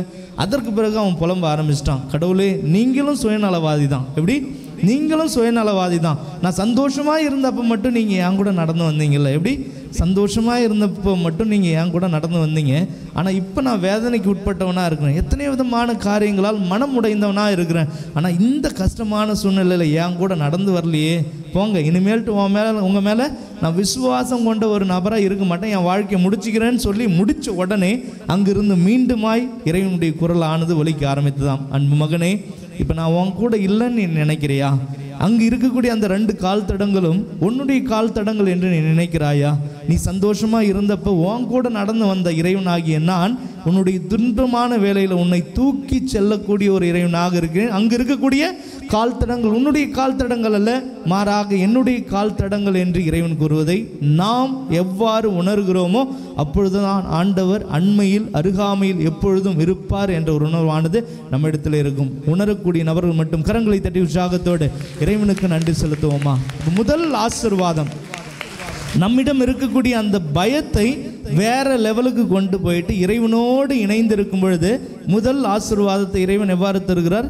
தம்மை நோக்கி மன்றாடும் யாவருக்கும், உண்மையிலேயே தம்மை நோக்கி மன்றாடும் யாவருக்கும் ஆண்டவர் அண்மையில் உள்ளார். எப்பொழுதுமே இறைவன் நம்ம கூட பயணிக்கு போகும்பொழுதும் வரும்பொழுதும், நம்ம ஏதாவது ஒரு காரியத்தில் ஈடுபடும் பொழுதும், நம்ம ஏதாவது சொல்லும் பொழுதும், சிந்திக்கும் பொழுதும், செய்யும் பொழுதும் இறைவனுடைய உடனிருப்பு நம்ம வாழ்க்கையில் இருக்குது அப்படின்னும் பொழுது நம்ம வாழ்க்கையில் இருக்கக்கூடிய பயங்கள் வாழ்க்கையில் முன்னேறுவதற்கான படிக்கற்களாக மாறும் என்பதை உணர முடியும். 2வது ஆசீர்வாதம் திருப்பாடல் 52 இறை திருவசனம் 8. 2வது ஆசீர்வாதம் திருப்பாடல் 52:8. நானும் கடவுளுடைய இல்லத்தில் பச்சை ஒலிவ மரக்கன்றை போல இருக்கின்றேன். இயேசுவுக்கே புகழ். கரங்களை உயர்த்தி சொல்லுவோமா? இயேசுவுக்கே புகழ், இயேசுவுக்கே நன்றி, மரியே வாழ்க. நானும் ஆண்டவருடைய இல்லத்தில் ஒரு பச்சை ஒலிவ மரக்கன்றை போல இருக்கின்றேன் என்று இறை வார்த்தை கூறுவதை நாம் பார்க்கும். நம்ம எப்பொழுதெல்லாம் இறைவனை தேடி வருகிறோமோ, இறைவனுடைய உடனிருப்பை உணர்கிறோமோ, அண்மையில் இருக்கிறார் என்பதை நாம் அறிகிறோமோ, அப்பொழுதெல்லாம் இறைவன் நம்மளை பார்த்து என்ன பெயர் சொல்லி அழைக்கிறார்? நீங்கள் எல்லாரும் ஒரு பச்சை ஒலிவ மரக்கன்று. நீங்கள் யோசிச்சு பாருங்களேன், ஒரு குடும்பத்தில் இருக்கும் பொழுது, வீட்டில் இருக்கும் பொழுது நம்ம பலவிதமான உறவு நிலைகளை வைத்து மற்றவர்களை நம்ம அழைப்போம். அதானே? என்னென்ன அழைப்போம்? அம்மா, அப்பா, அண்ணன், தம்பி, அக்கா, தங்கை, சித்தி, சித்தப்பா, மாமன், அத்தை, பேர குழந்தைங்க அப்படின்னு சொல்லிட்டு பலவிதமான உறவை வெளிப்படுத்தக்கூடிய வார்த்தைகளை பயன்படுத்தி நம்ம அழைப்போம். அதானே? ஆனால் ஆலயத்துக்கு வரும்பொழுது, இறைவனுடைய சன்னிதானத்தில் இருக்கும் பொழுது, அவருடைய பிரசன்னத்தை நாம் உணரும் பொழுது ஒரே ஒரு அடையாளத்தை மட்டும்தான் இறைவன் வைத்து அழைப்பதை நாம் பார்க்கிறோம். என்ன அடையாளம்? நம்ம எல்லாருமே பச்சை ஒலிவ மரக்கன்று, நம்ம எல்லாருமே ஒலிவ மரக்கன்று என்று இறைவன் கூறுவதை நாம் பார்க்கிறோம். ஏன் ஒலிவ மரக்கன்று அப்படின்னு சொல்லிட்டு அழைக்கிறார்னு என்னைக்காவது யோசிச்சிருக்குமா? முருங்கை கண்ணுன்னு சொல்லியிருக்கலாம்ல, யோசிச்சு பாருங்க. முருங்கை கண்ணு, நீங்கள் எல்லாரும் என்னுடைய இல்லத்தில் ஒரு பச்சை முருங்கை கண்ணாக இருக்கிறீர்கள் சொல்லியிருக்கலாமா? சொல்லியிருக்கலாமா? மாங்கண்ணுன்னு சொல்லியிருக்கலாமா? பலாக்கண்ணுன்னு சொல்லியிருக்கலாமா? வாழைக்கண்ணுன்னு சொல்லியிருக்கலாமா? கொய்யாக்கண்ணுன்னு சொல்லியிருக்கலாமா? அதானே? வேப்பங்கண்ணுன்னு சொல்லியிருக்கலாம்ல. எதற்காக ஒரு பச்சை ஒலிவ மரக்கன்று என்று குறிப்பிட்ட ஒரு பெயரை சொல்லி இறைவன் அழைக்கிறார்? அதற்கான பின்புலம் தொடக்க நூலில் இருப்பதை நாம் பார்க்கிறோம். ஏதோ ஒரு நபருடைய வாழ்க்கையின் காலத்தில் ஒரு புறா ஒலிவ மரத்திலிருந்து ஒரு சின்ன கிளையை கொத்தி எடுத்துட்டு பேழைக்குள்ளே வருவதை நாம் பார்க்கிறோம். யாருடைய காலத்தில்? நோவாவின் காலத்தில் அந்த புறா எதை கொத்தி எடுத்து வருகிறது? ஒலிவ மரத்திலிருந்து ஒரு சின்ன இலைகளை கொத்தி எடுத்துட்டு வருவதை நாம் பார்க்கிறோம். அந்த புறா ஒரு முருங்கை மரத்திலிருந்து இலையை கொத்தி எடுத்துட்டு வந்திருக்கலாம்ல, மா இலையை கொத்தி எடுத்துட்டு வந்திருக்கலாம்ல, பலா இலையை கொத்தி எடுத்துட்டு வந்திருக்கலாம்ல, கொய்யா இலை அல்லது கொய்யா பழத்தையோடு கொத்தி எடுத்துட்டு வந்திருக்கலாம்ல. எதற்காக? குறிப்பிட்ட விதத்தில் அந்த ஒலிவ மரத்திலிருந்து ஒரு சின்ன ஒரு கிளையை கொத்தி எடுத்துட்டு வந்திருக்கு. என்னைக்காவது யோசிச்சிருக்குமா? எத்தனை நாள் நோவாவின் காலத்தில் தொடர்ந்து கனமழையானது பொழிந்தது. நம்ம ஊரில் எத்தனை நாள் தொடர்ந்து கனமழை? 2 நாள் ஜோலி முடிஞ்சுது. அதானே நம்ம தியானத்தை கூட நான் பார்த்தேன். பிரதர் வந்து ரொம்ப அப்படி இருந்தாலும் இறைவன் இவற்றிலிருந்து மீட்பை தருவார் அப்படின்னு சொல்லிட்டு கூட ஒரு காணொலியை பதிவிட்டிருந்தார். அதனுடைய கிருபை தான் அற்புதமான விதத்தில் அமரக்கூடிய ஆசீர்வாதம். கரங்களை தட்டி இறைவனுக்கு நன்றி செலுத்துவோமா? கரங்களை தட்டி. எத்தனை நாள் தொடர்ந்து கனமழையானது பொழியப்பட்டது? 40 நாள். அவ்வளோதான் நமக்கு தெரியும். 40 நாள் மட்டும்தான் நமக்கு தெரியும். இப்போ நீங்கள் யோசிச்சு பாருங்களேன், அந்த 2 நாள் மழை அப்படின்னு சொன்னீங்க ஆனால் அதுக்கு முன்னாடி இடி மின்னல் தூறல்லாம் போட்டிருதா? அதற்கு பிறகு மழைலாம் விட்ட பிறகு கொஞ்ச நாள் வந்து நீர் அங்கங்கே தேங்கி இருந்திருக்கும். இயல்பான வாழ்க்கையை வந்து கெடுத்திருக்கும். அதே மாதிரி அப்படிப்பட்ட ஒரு சூழ்நிலை அங்கே நிலவி இருக்கும். 40 நாள் தொடர்ந்து கனமழை, அதுக்கு முன்னாடி இடி மின்னல் தூறல்லாம் போட்டிருக்கும், அதற்கு பிறகு நீர் தேங்கி இருந்திருக்கும். மொத்தமாக இறையியல் வல்லுநர்கள் கூறுகிறார்கள், மழையினால் நீரினால் பாதிக்கப்பட்ட மக்கள் எத்தனை நாட்களாம்? 371 நாட்கள். எத்தனை நாட்கள்? 371 நாட்கள். அந்த 371 நாட்களில் தான் 40 நாட்கள் நீங்கள் சொன்ன மாதிரி 2 நாள் அப்படின்னு நீங்கள் பாருங்கள். அது மாதிரி 40 நாள் கனமழையால் பாதிக்கப்பட்டார். முன்னாடி பின்னாடி நீரினால் பாதிக்கப்பட்ட ஒரு மக்கள். நீங்கள் யோசிச்சு பாருங்களேன், நம்ம வீட்டு வாசலில் ஒரு சின்ன ஒரு செடியை, பூச்செடியோ அல்லது ஏதாவது ஒரு செடியோ மரக்கன்றையோ நீங்கள் நடுறீங்க. நட்ட உடனே அந்த குழியில் மழையின் காரணத்தால் தண்ணி நிரப்பப்பட்டு அந்த செடியே மூழ்கிய ஒரு நிலையில் இருக்குது. ஒரு 10 நாள் 20 நாள் கழிச்சு அந்த தண்ணி பூமிக்குள்ளே இழுத்த பிறகு அந்த செடி பசுமையாக இருக்குமா? பச்சை பசுமையாக இருக்குமா? அப்படியே ஜகஜகன்னு தகதகன்னு மின்ன ஆரம்பிக்குமா? என்ன ஆகும்? ஒரு சில நேரங்களில் பட்டு போயிருக்கும், ஒரு சில நேரங்களில் அழுகி போயிருக்கும், ஒரு சில நேரங்களில் அந்த செடியை கீழே போயிருந்துக்கும். அங்கே இருந்த இடமே இல்லாத ஒரு சூழ்நிலையாக மாறி இருக்கும்.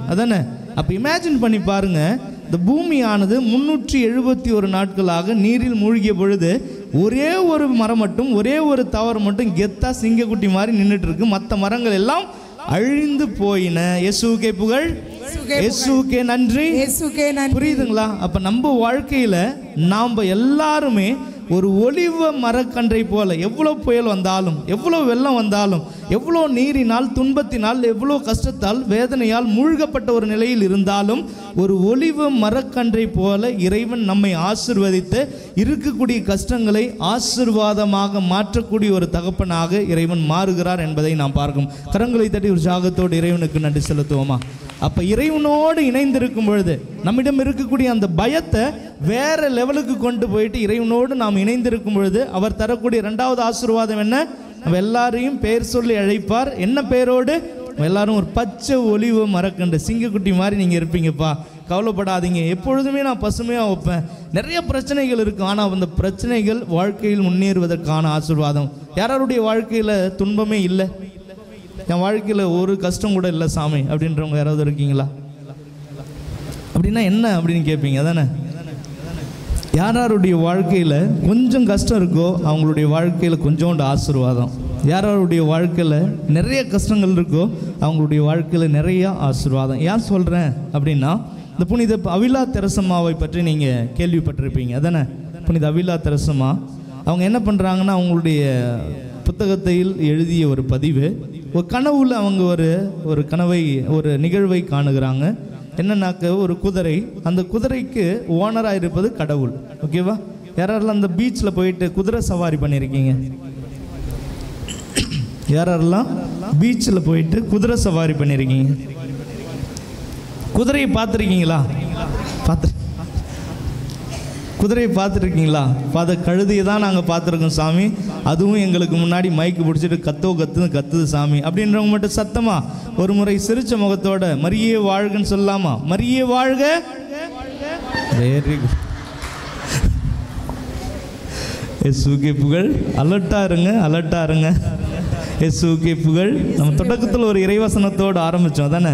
புனித பவுலடியார் கூறிய வார்த்தை 1 கொரிந்தியர் அதிகாரம் 16 இறை திருவசனங்கள் 13, 14. விழிப்பாய் இருங்கள், நம்பிக்கையில் நிலைத்திருங்கள், துணிவுடன் நடந்து கொள்ளுங்கள், வலிமையுடன் செயல்படுங்கள், செய்பவை அனைத்தையும் அன்பாய் செய்யுங்கள். நீங்கள் அன்பாய் பாசத்தோடு இந்த நற்செய்தி கொண்டாட்டத்தில் கலந்து கொள்வதற்காக வந்திருக்கீங்க அப்படின்னா விழிப்பாக இருப்பீங்க. பேசக்கூடிய வார்த்தைகள் என்ன வார்த்தைகள், எப்படிப்பட்டது, நம்மளை தாக்கும் விதமாக இருக்குதா, அல்லது ஃபாதரை தாக்கும் விதமாக இருக்குதா அப்படின்றத விழிப்போடு செயல்பட்டு அவருடைய வார்த்தை கேட்பீங்க. விழிப்பாக இருக்கும் பொழுது அங்கு நம்பிக்கையானது பிறப்பெடுக்கிறது. நம்பிக்கை பிறப்பெடுக்கும் பொழுது நாம் வலிமையுடன் செயல்பட, துணிவுடன் செயல்பட நாம் ஆரம்பிப்போம். அங்கு துணிவோடு செயல்படும் பொழுது என்ன நடந்தாலும் ஏது நடந்தாலும் கடவுள் பார்த்துக்குவாருப்பா அப்படின்ற ஒரு துணிச்சல் நம்ம கிட்ட வந்ததுன்னா இறைவன் வலிமையை தரக்கூடிய ஒரு தகப்பனாக மாறுவார். இயேசுவுக்கே புகழ், இயேசுவுக்கே நன்றி.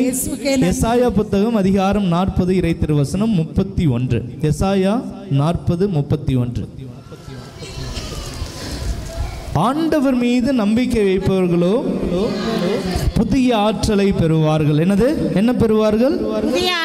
புதிய ஆற்றலை பெறுவார்கள். அப்ப நம்ம அன்போடு, விழிப்போடு, நம்பிக்கையோடு, துணிவோடு இருக்கும் பொழுது இறைவன் நமக்கு பொழியக்கூடிய ஆசீர்வாதம் என்ன ஆசீர்வாதம்? புதிய ஆற்றல். கழுகை போல 2 இறகுகளையும் விரித்து மேல் நோக்கி உயர்ந்து செல்வார்கள். இயேசுவுக்கே புகழ், இயேசுவுக்கே நன்றி. மரியே வாழ்க. கழுகை போல 2 இறகுகளையும் விரித்து மேல் நோக்கி உயர்ந்து செல்வார்கள். ஓடுவார்கள், நடப்பார்கள், ஒருபோதும் களைப்படையவே மாட்டார்கள் என்பதை நாம் பார்க்கணும். அப்ப இறைவனோடு விழிப்போடு இருந்து இறைவன் பேசக்கூடிய அந்த வார்த்தையை கேட்டு நம்பிக்கையை வளர்த்து கொண்டு துணிவோடு செயல்படும் பொழுது இத்தகைய ஆற்றலானது கிடைக்கிறது என்பதை நாம் பார்க்கணும். அப்ப இறைவனோடு இணைந்து இருக்கும்பொழுது என்ன ஆசீர்வாதம்? 2 ஆசீர்வாதம். ஒன்று, தம்மை நோக்கி மன்றாடும் யாவருக்கும், உண்மையிலேயே தம்மை நோக்கி மன்றாடும் யாவருக்கும் ஆண்டவர் அண்மையில், அது இன்பத்திலும் துன்பத்திலும் எல்லா சூழ்நிலையிலும் இறைவன் நம்மோடு இருப்பார் என்ற ஒரு ஆசீர்வாதம். 2வது ஆசீர்வாதம், ஒரு பச்சை ஒலிவ மரக்கன்றை ஆசீர்வதித்ததை போல நம்மையும் ஆபத்துகளில் இருந்து ஆசீர்வதிப்பார் என்ற ஒரு ஆசீர்வாதமானது பொழியப்படுகிறது. 3வது கிருபை, அபிஷேகம் அல்லது ஆசீர்வாதம் அப்படின்னு பார்க்கும் பொழுது திருப்பாடல் 34 இறை திருவசனம் 10 எடுத்து வாசிங்க. திருப்பாடல் 34 இறை திருவசனம் 10. வாரீர் பிள்ளைகளே, சிங்கக்குட்டிகள் உணவின்றி பட்டினி இருக்க சிங்கக்குட்டிகள் உணவின்றி பட்டினியாக கிடக்க நேர்ந்தாலும் ஆண்டவரை நாடுவோருக்கு நன்மை ஒருபோதும் குறைவுபடாது. இயேசுவுக்கே புகழ், இயேசுவுக்கே நன்றி. சிங்கக்குட்டிகள் உணவின்றி பட்டினியாக கிடக்க நேர்ந்தாலும் ஆண்டவரை அனுதினமும் நாடி ஓடி வரக்கூடிய பிள்ளைகளுடைய வாழ்க்கையில் எது ஒருபோதும் குறைவுபடாது? நன்மையானது குறைவுபடாது. என்னைக்கோது நாம் யோசிச்சிருக்குமா ஏன் சிங்கக்குட்டி அப்படின்னு ஒரு வார்த்தை பயன்படுத்துறாருன்னு? அங்கே பூனைக்குட்டின்னு சொல்லியிருக்கலாம்ல, புலிக்குட்டின்னு சொல்லியிருக்கலாம்ல, மான்குட்டின்னு சொல்லியிருக்கலாம்ல, ஆட்டுக்குட்டின்னு சொல்லியிருக்கலாம்ல, அல்லது கோழி குஞ்சோ சொல்லியிருக்கலாம்ல. எதற்காக இறைவன் சிங்கக்குட்டி என்ற ஒரு வார்த்தையை பயன்படுத்துகிறார்? அதனுடைய பின்புலம் தானியல் நூலில் இருக்கிறது. பட் இருந்தாலும் நம்முடைய புரிதலுக்காக ஒரு சில அருட்பணியாளர்கள் சொல்லக்கூடிய ஒரு வெளிப்பாடு என்னன்னா, சிங்கக்குட்டிகள் எதற்கு ராஜா? சிங்கம். காட்டுக்கு ராஜா யாரு? சிங்கம். அதானே? எதற்காக அந்த சிங்கத்தை காட்டுக்கு ராஜா அப்படின்னு சொல்றோம்? காட்டுக்கு ராஜா பூனைன்னு சொல்லியிருக்கலாம்ல, காட்டுக்கு ராஜா புலின்னு சொல்லியிருக்கலாம்ல. எதற்காக? ஒரு சிறப்பு அம்சத்திற்காக அவர்கள் கூறுவார்களாம். ஏன்னா மற்ற விலங்குகளுக்கு பசி எடுத்ததுனாக்க தன்னுடைய இரையை தேடி அங்கும் இங்குமாக அதாவது ஓடி போயிட்டு இரையை தேடிக்கொள்ளுமோ. ஆனால் சிங்கத்தை பொறுத்தவரையிலையும் என்ன பண்ணும் அப்படின்னா, தான் இருக்கக்கூடிய குகையிலிருந்து வெளியில் வந்து சப்தத்தை போட ஆரம்பிக்கும். சத்தம் போட ஆரம்பித்த உடனே, கர்ஜிக்க ஆரம்பித்த உடனே, அந்த சிங்கத்தினுடைய சப்தத்தை கேட்ட உடனே மற்ற விலங்குகள், ஐயோ இந்த சிங்கத்தினுடைய கையில் மாட்டினோம்னா நம்ம ஜோலி முடிஞ்சுது, தப்பிச்சா போதுண்டா, விட்டா போதும், தப்பிச்சா போதுண்டான் சாமி அப்படின்னு சொல்லிட்டு மற்ற விலங்குகள், மானாக இருக்கட்டும் முயலாக இருக்கட்டும், அங்கும் இங்குமாக ஓட ஆரம்பிக்குமா. பல நேரங்களில் நம்ம பதற்றத்தோடு ஓடும் பொழுது எங்கே ஓடுறோம் அப்படின்னு நமக்கு தெரியாது. அதானே? பயத்தோடு ஓடும்பொழுது எந்த திசையில் ஓடுறோம் அப்படின்னு தெரியாது. எந்த வழியில் எங்கே ஒரு வழி கிடைக்குதோ அங்கே ஓடிடும். அதானே? இந்த திருடர்கள் ஒரு வழியாக வருவாங்க, ஆனால் அந்த வீட்டினுடைய உரிமையாளர் பார்த்த பிறகு அவங்க 7 வழியாக ஓடுவாங்க. அதானே? விட்டா போதுண்டா, தப்பிச்சா போதுண்டான்னு சொல்லி நிறைய வழியாக ஓடுவாங்க. அதானே? அப்போ அந்த விலங்குகள் அப்படி ஓடும் பொழுது அந்த சிங்கம் இருக்கக்கூடிய திசையில் ஏதாவது விலங்குகள் போனால் டக்குன்னு அந்த சிங்கம் லாபகமாக பிடித்து கொள்ளுமோ. அப்போ ஈஸியாக உணவினை தேடிக்கொள்ளக்கூடிய இந்த சிங்கத்திற்கே உணவில்லாமல் பட்டினியாக கிடக்க நேர்ந்தாலும் லாபகமாக உணவை ஈட்டிக்கொள்ளக்கூடிய ஒரு வல்லமை கொண்ட இந்த சிங்கமே உணவில்லாமல் பட்டினியாக கிடக்க நேர்ந்தாலும் ஆண்டவரை அனுதினமும் தேடி ஓடி வரக்கூடிய நபர்களுடைய வாழ்க்கையில் ஒருபோதும் நன்மையே குறைவுபடாது. கரங்களை தட்டி உற்சாகத்தோடு இறைவனுக்கு நன்றி செலுத்துவோம். அப்போ 3 வகையான ஆசீர்வாதத்தை இறைவன் பொழிவதை நாம் பார்க்கிறோம். பிரியமானவர்களே, அந்த இன்றைய நற்செய்தி வாசகத்தில் இன்னும் ஒரு சின்ன ஒரு க்ளூவை நீங்கள் பாருங்களேன்.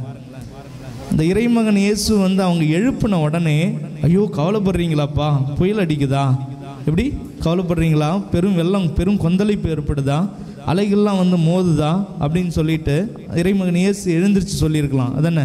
ஆனால் அவர் என்ன பண்ணுறாரு, அவர்களை பார்த்து நம்பிக்கை குன்றியவர்களே என்று கடிந்து கொள்வதை நாம் பார்க்கிறோம் அதானே. இப்போ ஒருத்தர் மேலே அவங்க இணைந்து இருப்பதற்காக தான் வந்தாங்க அதானே. நீங்கள் இமேஜின் பண்ணி பாருங்களேன், இறைமகன் இயேசு இங்கே வந்து தூங்கிட்டு இருக்காரு. அதுவும் தூங்குறது அப்படின்றது நமக்கு கொஞ்சம் வித்தியாசமான ஒன்றாக தான் இருக்குது. நீங்கள் யாராவது உங்கள் வீட்டில் யாராவது தூங்கிட்டு இருக்காங்க அப்படின்னா, நீங்கள் லைட்டாக ஒரு சில ட்ராப்ஸ் தண்ணி, ஒரு சில துளிகள் தண்ணி எடுத்து நீங்கள் லைட்டாக பட்டாலே, லைட்டாக தூவினாலே அவங்க வந்து டக்குன்னு அலறி அடிச்சுட்டு எழுந்திருப்பாங்க அதானே. அதானே நம்ம ஒரு சில நேரங்களில் பிள்ளைங்களை எழுப்பி விடுறதுக்கு கூட ஒரு கிளாஸில் அல்லது சொம்பில் தண்ணி எடுத்து பொழிச்சுன்னு ஊற்றிருப்போம் அதானே. அவங்க தண்ணி மேலே பட்டாலே டக்குன்னு விழிப்பாக ஆகிடுவாங்க, அவங்களுடைய தூக்கம் கெட்டு போயிடும் அதானே. ஆனால் இங்கே வந்து என்ன பண்ணுறது, கடவுள் வந்து தலையணை வைத்து தூங்கிட்டு இருக்காராம். அந்த போட்டினுடைய ஒரு பகுதியில் தலையணை வைத்து தூங்கிட்டு இருக்கிறாரு. அந்த போட்டை, அந்த படகை அலையானது மோதி கொண்டிருக்கிறது. அப்போ தண்ணி எவ்வளோ அடி அடின்னு அடிச்சிருக்கும் பாருங்களேன். நம்ம சொல்லுவோம் தெரியுங்களா, தூங்குறவங்கள கூட எழுப்பிடலாம், ஆனால் தூங்குற மாதிரி நடிக்கிறவங்கள எழுப்பவே முடியாது. எனக்கு தெரிஞ்ச வரலையும் அங்கே இறைவன் வந்து கொஞ்சம் நடிச்சிருக்கலாமோ. ஏன்னா அந்த இயேசுனுடைய சீடர்களுடைய உள்ளத்தில் இருக்கக்கூடிய அந்த விசுவாசத்தை எழுப்பி விடுவதற்காக அவர் வந்து தூங்குற மாதிரி நடிச்சிருக்கலாம் அப்படின்றத நான் உணர்றேங்க. நீங்களும் ஒரு சில நேரங்களில் உணரலாம். இப்போ நம்ம வாழ்க்கையில் அவர் பக்கத்திலே இருந்தாலும், எல்லா விதமான ஆசீர்வாதத்தை பொழிந்தாலும், நம்மிடம் இருக்கக்கூடிய அந்த விசுவாசம் இல்லாத ஒரு தன்மை, அந்த பயத்தால் இறைவன் பொழியக்கூடிய அந்த ஆசீர்வாதத்தை உணராத ஒரு சூழ்நிலையில் இருக்கலாம் அதானே. அந்த அவங்களும் வந்து தொடக்கத்தில் பயத்தோடு இருந்தாங்க. அவங்களும் எவ்வளோ மேனேஜ் பண்ணி நம்ம கண்ட்ரோலில் வைக்கலான்னு பார்த்தாங்க, முடியல. அதற்கு பிறகு இயேசு வந்து எழுப்பின உடனே அவர்கள் இயேசுனுடைய சீடர்களை பார்த்து என்ன சொல்கிறாரு, நம்பிக்கை குன்றியவர்களே என்று அவர்களை திட்டுவதை நாம் பார்க்கிறோம். ஏன் திட்டுறாரு அப்படின்னு என்னைக்காவது நம்ம யோசிச்சிருக்குமா? ஏன் திட்டுறாரு? நீங்கள் அந்த 8வது அதிகாரத்தை எடுங்க. இந்த நிகழ்வு நடைபெறுவதற்கு முன்பு 4 காரியங்கள் நடைபெறுகிறது. முதல் அற்புதம் என்னது? தொழுநோயால் பாதிக்கப்பட்ட நபர்களுடைய வாழ்க்கையை இறைவன் மாற்றுவதை நாம் பாருங்க. அது யார் பார்க்கிறா? இயேசுனுடைய சீடர்கள் கண்கூடாக பார்க்கிறார்கள் அதானே. அப்ப அந்த காலத்திலலாம் தொழுநோயால் பாதிக்கப்பட்ட நபர்களுக்கு என்று மருந்தே இல்லாத ஒரு சூழ்நிலை அதானே. எந்த ஒரு பச்சிலையும் மருந்து அவர்களுக்கு ஆரோக்கியத்தை தராது. ஆனால் இறைவனுடைய வார்த்தை, அவருடைய தொடுதல், அவருடைய உடனிருப்பு அபிஷேகத்தை பெற்று தந்தது என்பதை கண்கூடாக இயேசுனுடைய சீடர்கள் முதல் அற்புதத்தை அவர்கள் காணுகிறார்கள் அதானே. 2வது அற்புதம் என்ன அற்புதம் பாருங்க. நூற்றுவர் தலைவனுடைய பையனுக்கு ஆசீர்வாதத்தை பொழிவதை நாம் பாருங்க. அதையும் யார் பார்க்கிறார்கள்? இயேசுனுடைய சீடர்கள் பார்க்கிறார்கள். 3வது பேதுருவினுடைய மாமியார் காய்ச்சலால் அவதிப்பட்ட பொழுது அவருக்கு ஆரோக்கியத்தை தருவதையும் யார் பார்க்குறாங்க? இயேசுனுடைய சீடர்கள் பார்க்குறாங்க. அப்போ இயேசுனுடைய சீடர்கள் எல்லாருமே பார்க்கிறார்கள். அதை மற்ற சீடர்களும் பார்க்கிறார்கள், மற்ற மக்களும் பார்க்கிறார்கள். 4வது பகுதியை பாருங்களேன். மற்ற எல்லாரும் பார்த்து விசுவாசத்தோடு அவரை பின்தொடர்ந்து வருகிறார்கள். அப்போ 4 வகையான ஆசீர்வாதம் நிறைந்த ஒரு சூழ்நிலையை இயேசுனுடைய சீடர்கள் கண்கூடாக பார்க்கிறார்கள், அவர்கள் உணர்கிறார்கள். இருப்பினும் அவர்களிடத்தில் ஐயம் ஏற்படுவதை பார்த்து தான், நான் எவ்வளோ காலம் உங்கள் கூட இருக்க போகிறேன்னு தெரியலையா, நீங்கள் இப்போ கூட நம்பிக்கை இல்லாமல் இருக்கீங்கல்ல, நீங்கள் இத்தனை அற்புதங்களை கண்கூடா பார்த்தீங்க, நான் செய்தேன் நீங்கள் பார்த்தீங்க, பட் இருந்தாலும் இப்போ நீங்கள் பதறி போய் வெடன்னு எப்படி பில்டிங் ஸ்ட்ராங் ஆனால் பேஸ்மெண்ட்டும் வீக் அப்படின்ற மாதிரி இது மாதிரி வெடன்னு நீங்கள் நடுங்கி போயிருக்கீங்க அப்படின்னு சொல்லிட்டு அவர் அந்த ஒரு நம்பிக்கை இல்லாத ஒரு சூழ்நிலையை பார்த்து இறைவன் அவர்களை திட்டுவதை நாம் பார்க்கணும். நம்முடைய பொசிஷன் எப்படிப்பட்டதாக இருக்குது அப்படின்றத யோசிங்களேன். இப்போ இன்னைக்கு வரலையும் இறைவன் பல விதமான ஆசீர்வாதத்தை பொழிஞ்சிருப்பார் அதானே. நீங்கள் கேட்டிருப்பீங்க, நிறைய ஆசீர்வாதத்துக்காக இறைவனை தேடி அதற்கான பலனை பெற்றவர்களாக போயிருப்பீங்க. இன்றைக்கி கூட ஏதோ ஒரு தேவைக்காக வந்திருப்பீங்க. ஆனால் இந்த தேவையை பார்த்து நீங்கள் விட நடுங்கிட்டு இருப்பீங்க.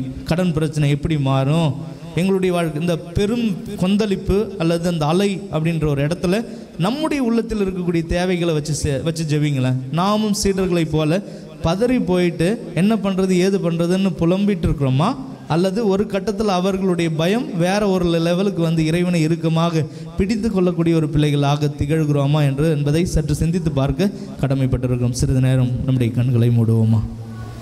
கண்களை மூடுவோம். கண்களை மூடி என் கூடவேனும் ஓ இயேசுவே நீர் இல்லாமல் நான் வாழ முடியாது.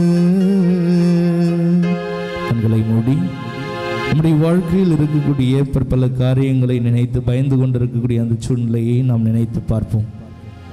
இறைவன் நம்மோடு இருந்து நம்முடைய இருளான வாழ்க்கையை பிரகாசப்படுத்துவதற்காக அண்மையில் இருக்கிறார் என்பதை உணர்த்துவதற்காக ஒரு ஒளிவு மரக்கன்றை போல நாம் திகழ்கிறோம் என்பதை சுட்டிக்காட்டுவதற்காக சிங்கக்குட்டிகள் உணவின்றி பட்டினியாக கிடக்க நேர்ந்தாலும் அவரை தேடி ஓடி வரக்கூடிய அவர்களுடைய வாழ்க்கையில் ஒருபோதும் நன்மை குறைவுபடாது என்பதை அறிந்து செல்வதற்காக வந்திருக்கக்கூடிய நம்ம வாழ்க்கையில கூட என்ன ஒரு காரியத்தை நினைத்து பயப்பட்டு கொண்டிருக்கிறோம் என்பதை சற்று நினைத்து பார்ப்போமா?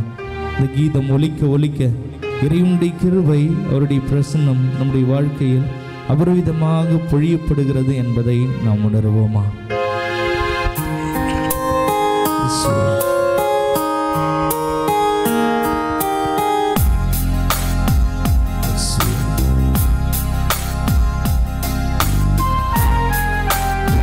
கரங்களை தட்டி பாடுவோம். கரங்களை தட்டி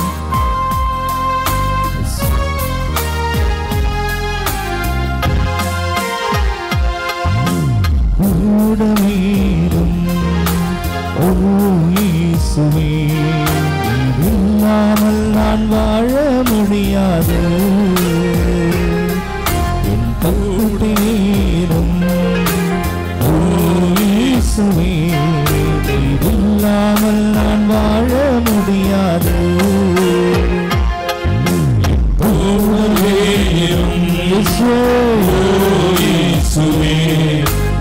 இல்லாமல் நான் வாழ முடியாது. என் பக்கத்திலும் இல்லாமல் நான் வாழ முடியாது. இருளான வாழ்க்கையை பிரகாசப்படுத்துவதற்காக அவருடைய வார்த்தையானது நம் ஒவ்வொருடைய உள்ளங்களிலும் விதைக்கப்பட்டது என்பதை நாம் உணர்வோமா? பற்பல காரியங்களை நினைத்து பயந்து கொண்டிருக்கக்கூடிய நம்முடைய வாழ்க்கையில் அந்த பயத்தை படிக்கற்களாக மாற்றுவதற்காக ஆசீர்வாதம் நிறைந்ததாக மாற்றுவதற்காக அவருடைய உடனிருப்பு இருக்கிறது என்பதை ஆழமாக அறிந்தவர்களாக அவரோடு இணைந்திருக்கக்கூடிய ஒரு பிள்ளைகளாக நாம் மாறுகிறோமா என்பதை சற்று நினைத்து பார்ப்போமா? இறைவன் பொழியக்கூடிய அந்த அபிஷேகத்தை நாம் உள்ளார்ந்து பெற்றுக்கொள்கிறோமா என்பதை நாம் நினைத்து பார்ப்போமா? உயிரற்ற வாழ்க்கை வாழ்ந்து கொண்டிருக்கக்கூடிய பல நேரங்களில் இருந்து நமக்கு ஜீவனை தந்து ஆசீர்வதித்த அந்த இறைவனுடைய வெளிச்சத்தை இப்பொழுது நாம் நடக்கக்கூடிய ஒரு பிள்ளைகளாக இருக்கிறோமா என்று நாம் நினைத்து பார்ப்போமா?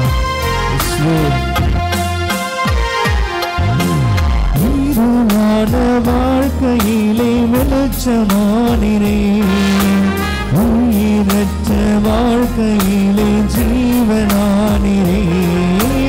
இருளான வாழ்க்கையிலே வெளிச்சமானீரே, உயிரற்ற வாழ்க்கையிலே ஜீவனானீரே. வெளிச்சம் நீரே, என் ஜீவனும் நீரே, எனக்கெல்லாமே நீங்க தானப்பா. வெளிச்சம் நீரே, என் ஜீவனும் நீரே, எனக்கெல்லாமே நீங்க தானப்பா. கூடவே இல்லாமல் நான் வாழ முடியாது. பக்கத்திலே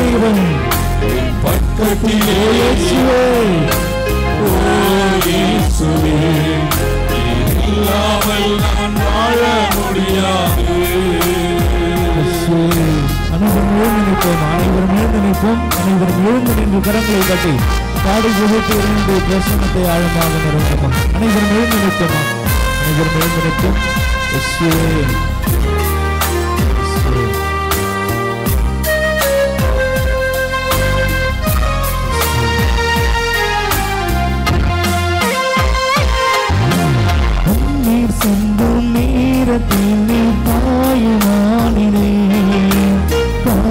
தக்க நேரத்தில் நீ தகப்பனானிரே. உற்சாகத்தோடு சிந்தும் எல்லாவற்றையும் வரது பாருமா. கண்ணீர் துளிகளை வானத்திலாக மாற்றுவதற்காக நீ தகப்பனாகிறே. அம்மாவும் நீரே, என் அப்பாவும் நீரே, எனக்கெல்லாமே நீங்கள்தானப்பா. வந்து பாடுவோமா? என் அம்மாவும் நீரே, என் அப்பாவும் நீரே, எனக்கெல்லாமே நீங்கள்தானப்பா. என் கூடவே ஓ இயேசுவே, இல்லாமல் நான் வாழ முடியாது. என் பக்கத்திலே உற்சாகத்தோடு ஓ இயேசுவே, நீர் இல்லாமல் நான் வாழ முடியாது. கடந்த காலத்தில் நம்முடைய உடலில் ஏற்பட்ட அந்த குறைகளால், நோயினால் அவதிப்பட்ட ஒரு பிள்ளைகளாக இருந்திருக்கலாம். மருத்துவமனையாக சென்று எவ்வளவோ செலவு செய்தும் நமக்கு உடல் ஆரோக்கியம் கிடைக்காத ஒரு சூழ்நிலையால் மனவிரக்தியோடு பயத்தோடு நம்முடைய நாட்களை நாம் நகர்த்தி சென்றிருக்கலாம். ஆனால் பச்சுநிலையும் மருந்தும் நமக்கு ஆரோக்கியத்தை தருவதல்ல, மாறாக இறைவனுடைய வார்த்தை, அவருடைய உடனிருப்பு, அவருடைய பிரசன்னம் நமக்கு நிறைவான அபிஷேகத்தை பெற்றுத்தரும் என்ற ஒரு நம்பிக்கை கொண்டவர்களாக இப்போது நம்பிக்கையோடு வந்திருக்கிறோம் அல்லவா? நம்முடைய வாழ்க்கையில் ஒருபோதும் நன்மை குறைவுபடுவதில்லை என்று இறைவன் ஆசீர்வாதத்தை பொழிந்திருக்கிறார். அவருடைய வாக்கு தத்தம் நிறைவேறும் வரை இறைவன் நம்மோடு என்றுமே இருப்பார் என்ற ஒரு நம்பிக்கை கொண்டவர்களாக நம்மையே நாம் முழுமையாக ஒப்புக் கொடுக்க வேண்டுவோமா? உடலில் இருக்கக்கூடிய பிணிகள், உள்ளத்தில் இருக்கக்கூடிய குறைகள் ஒவ்வொன்றையும் இறைவனுடைய மரத்தில் ஒப்புக் கொடுக்க வேண்டுவோமா? நம்முடைய பயத்தை போக்கும் விதமாக அவர் தரக்கூடிய அந்த கற்கள் ஆசீர்வாதங்கள் அபிஷேகமாக பொழியப்பட போகிறது என்ற ஒரு நம்பிக்கை கொண்டவர்களாக இயேசு இயேசு இயேசு இயேசு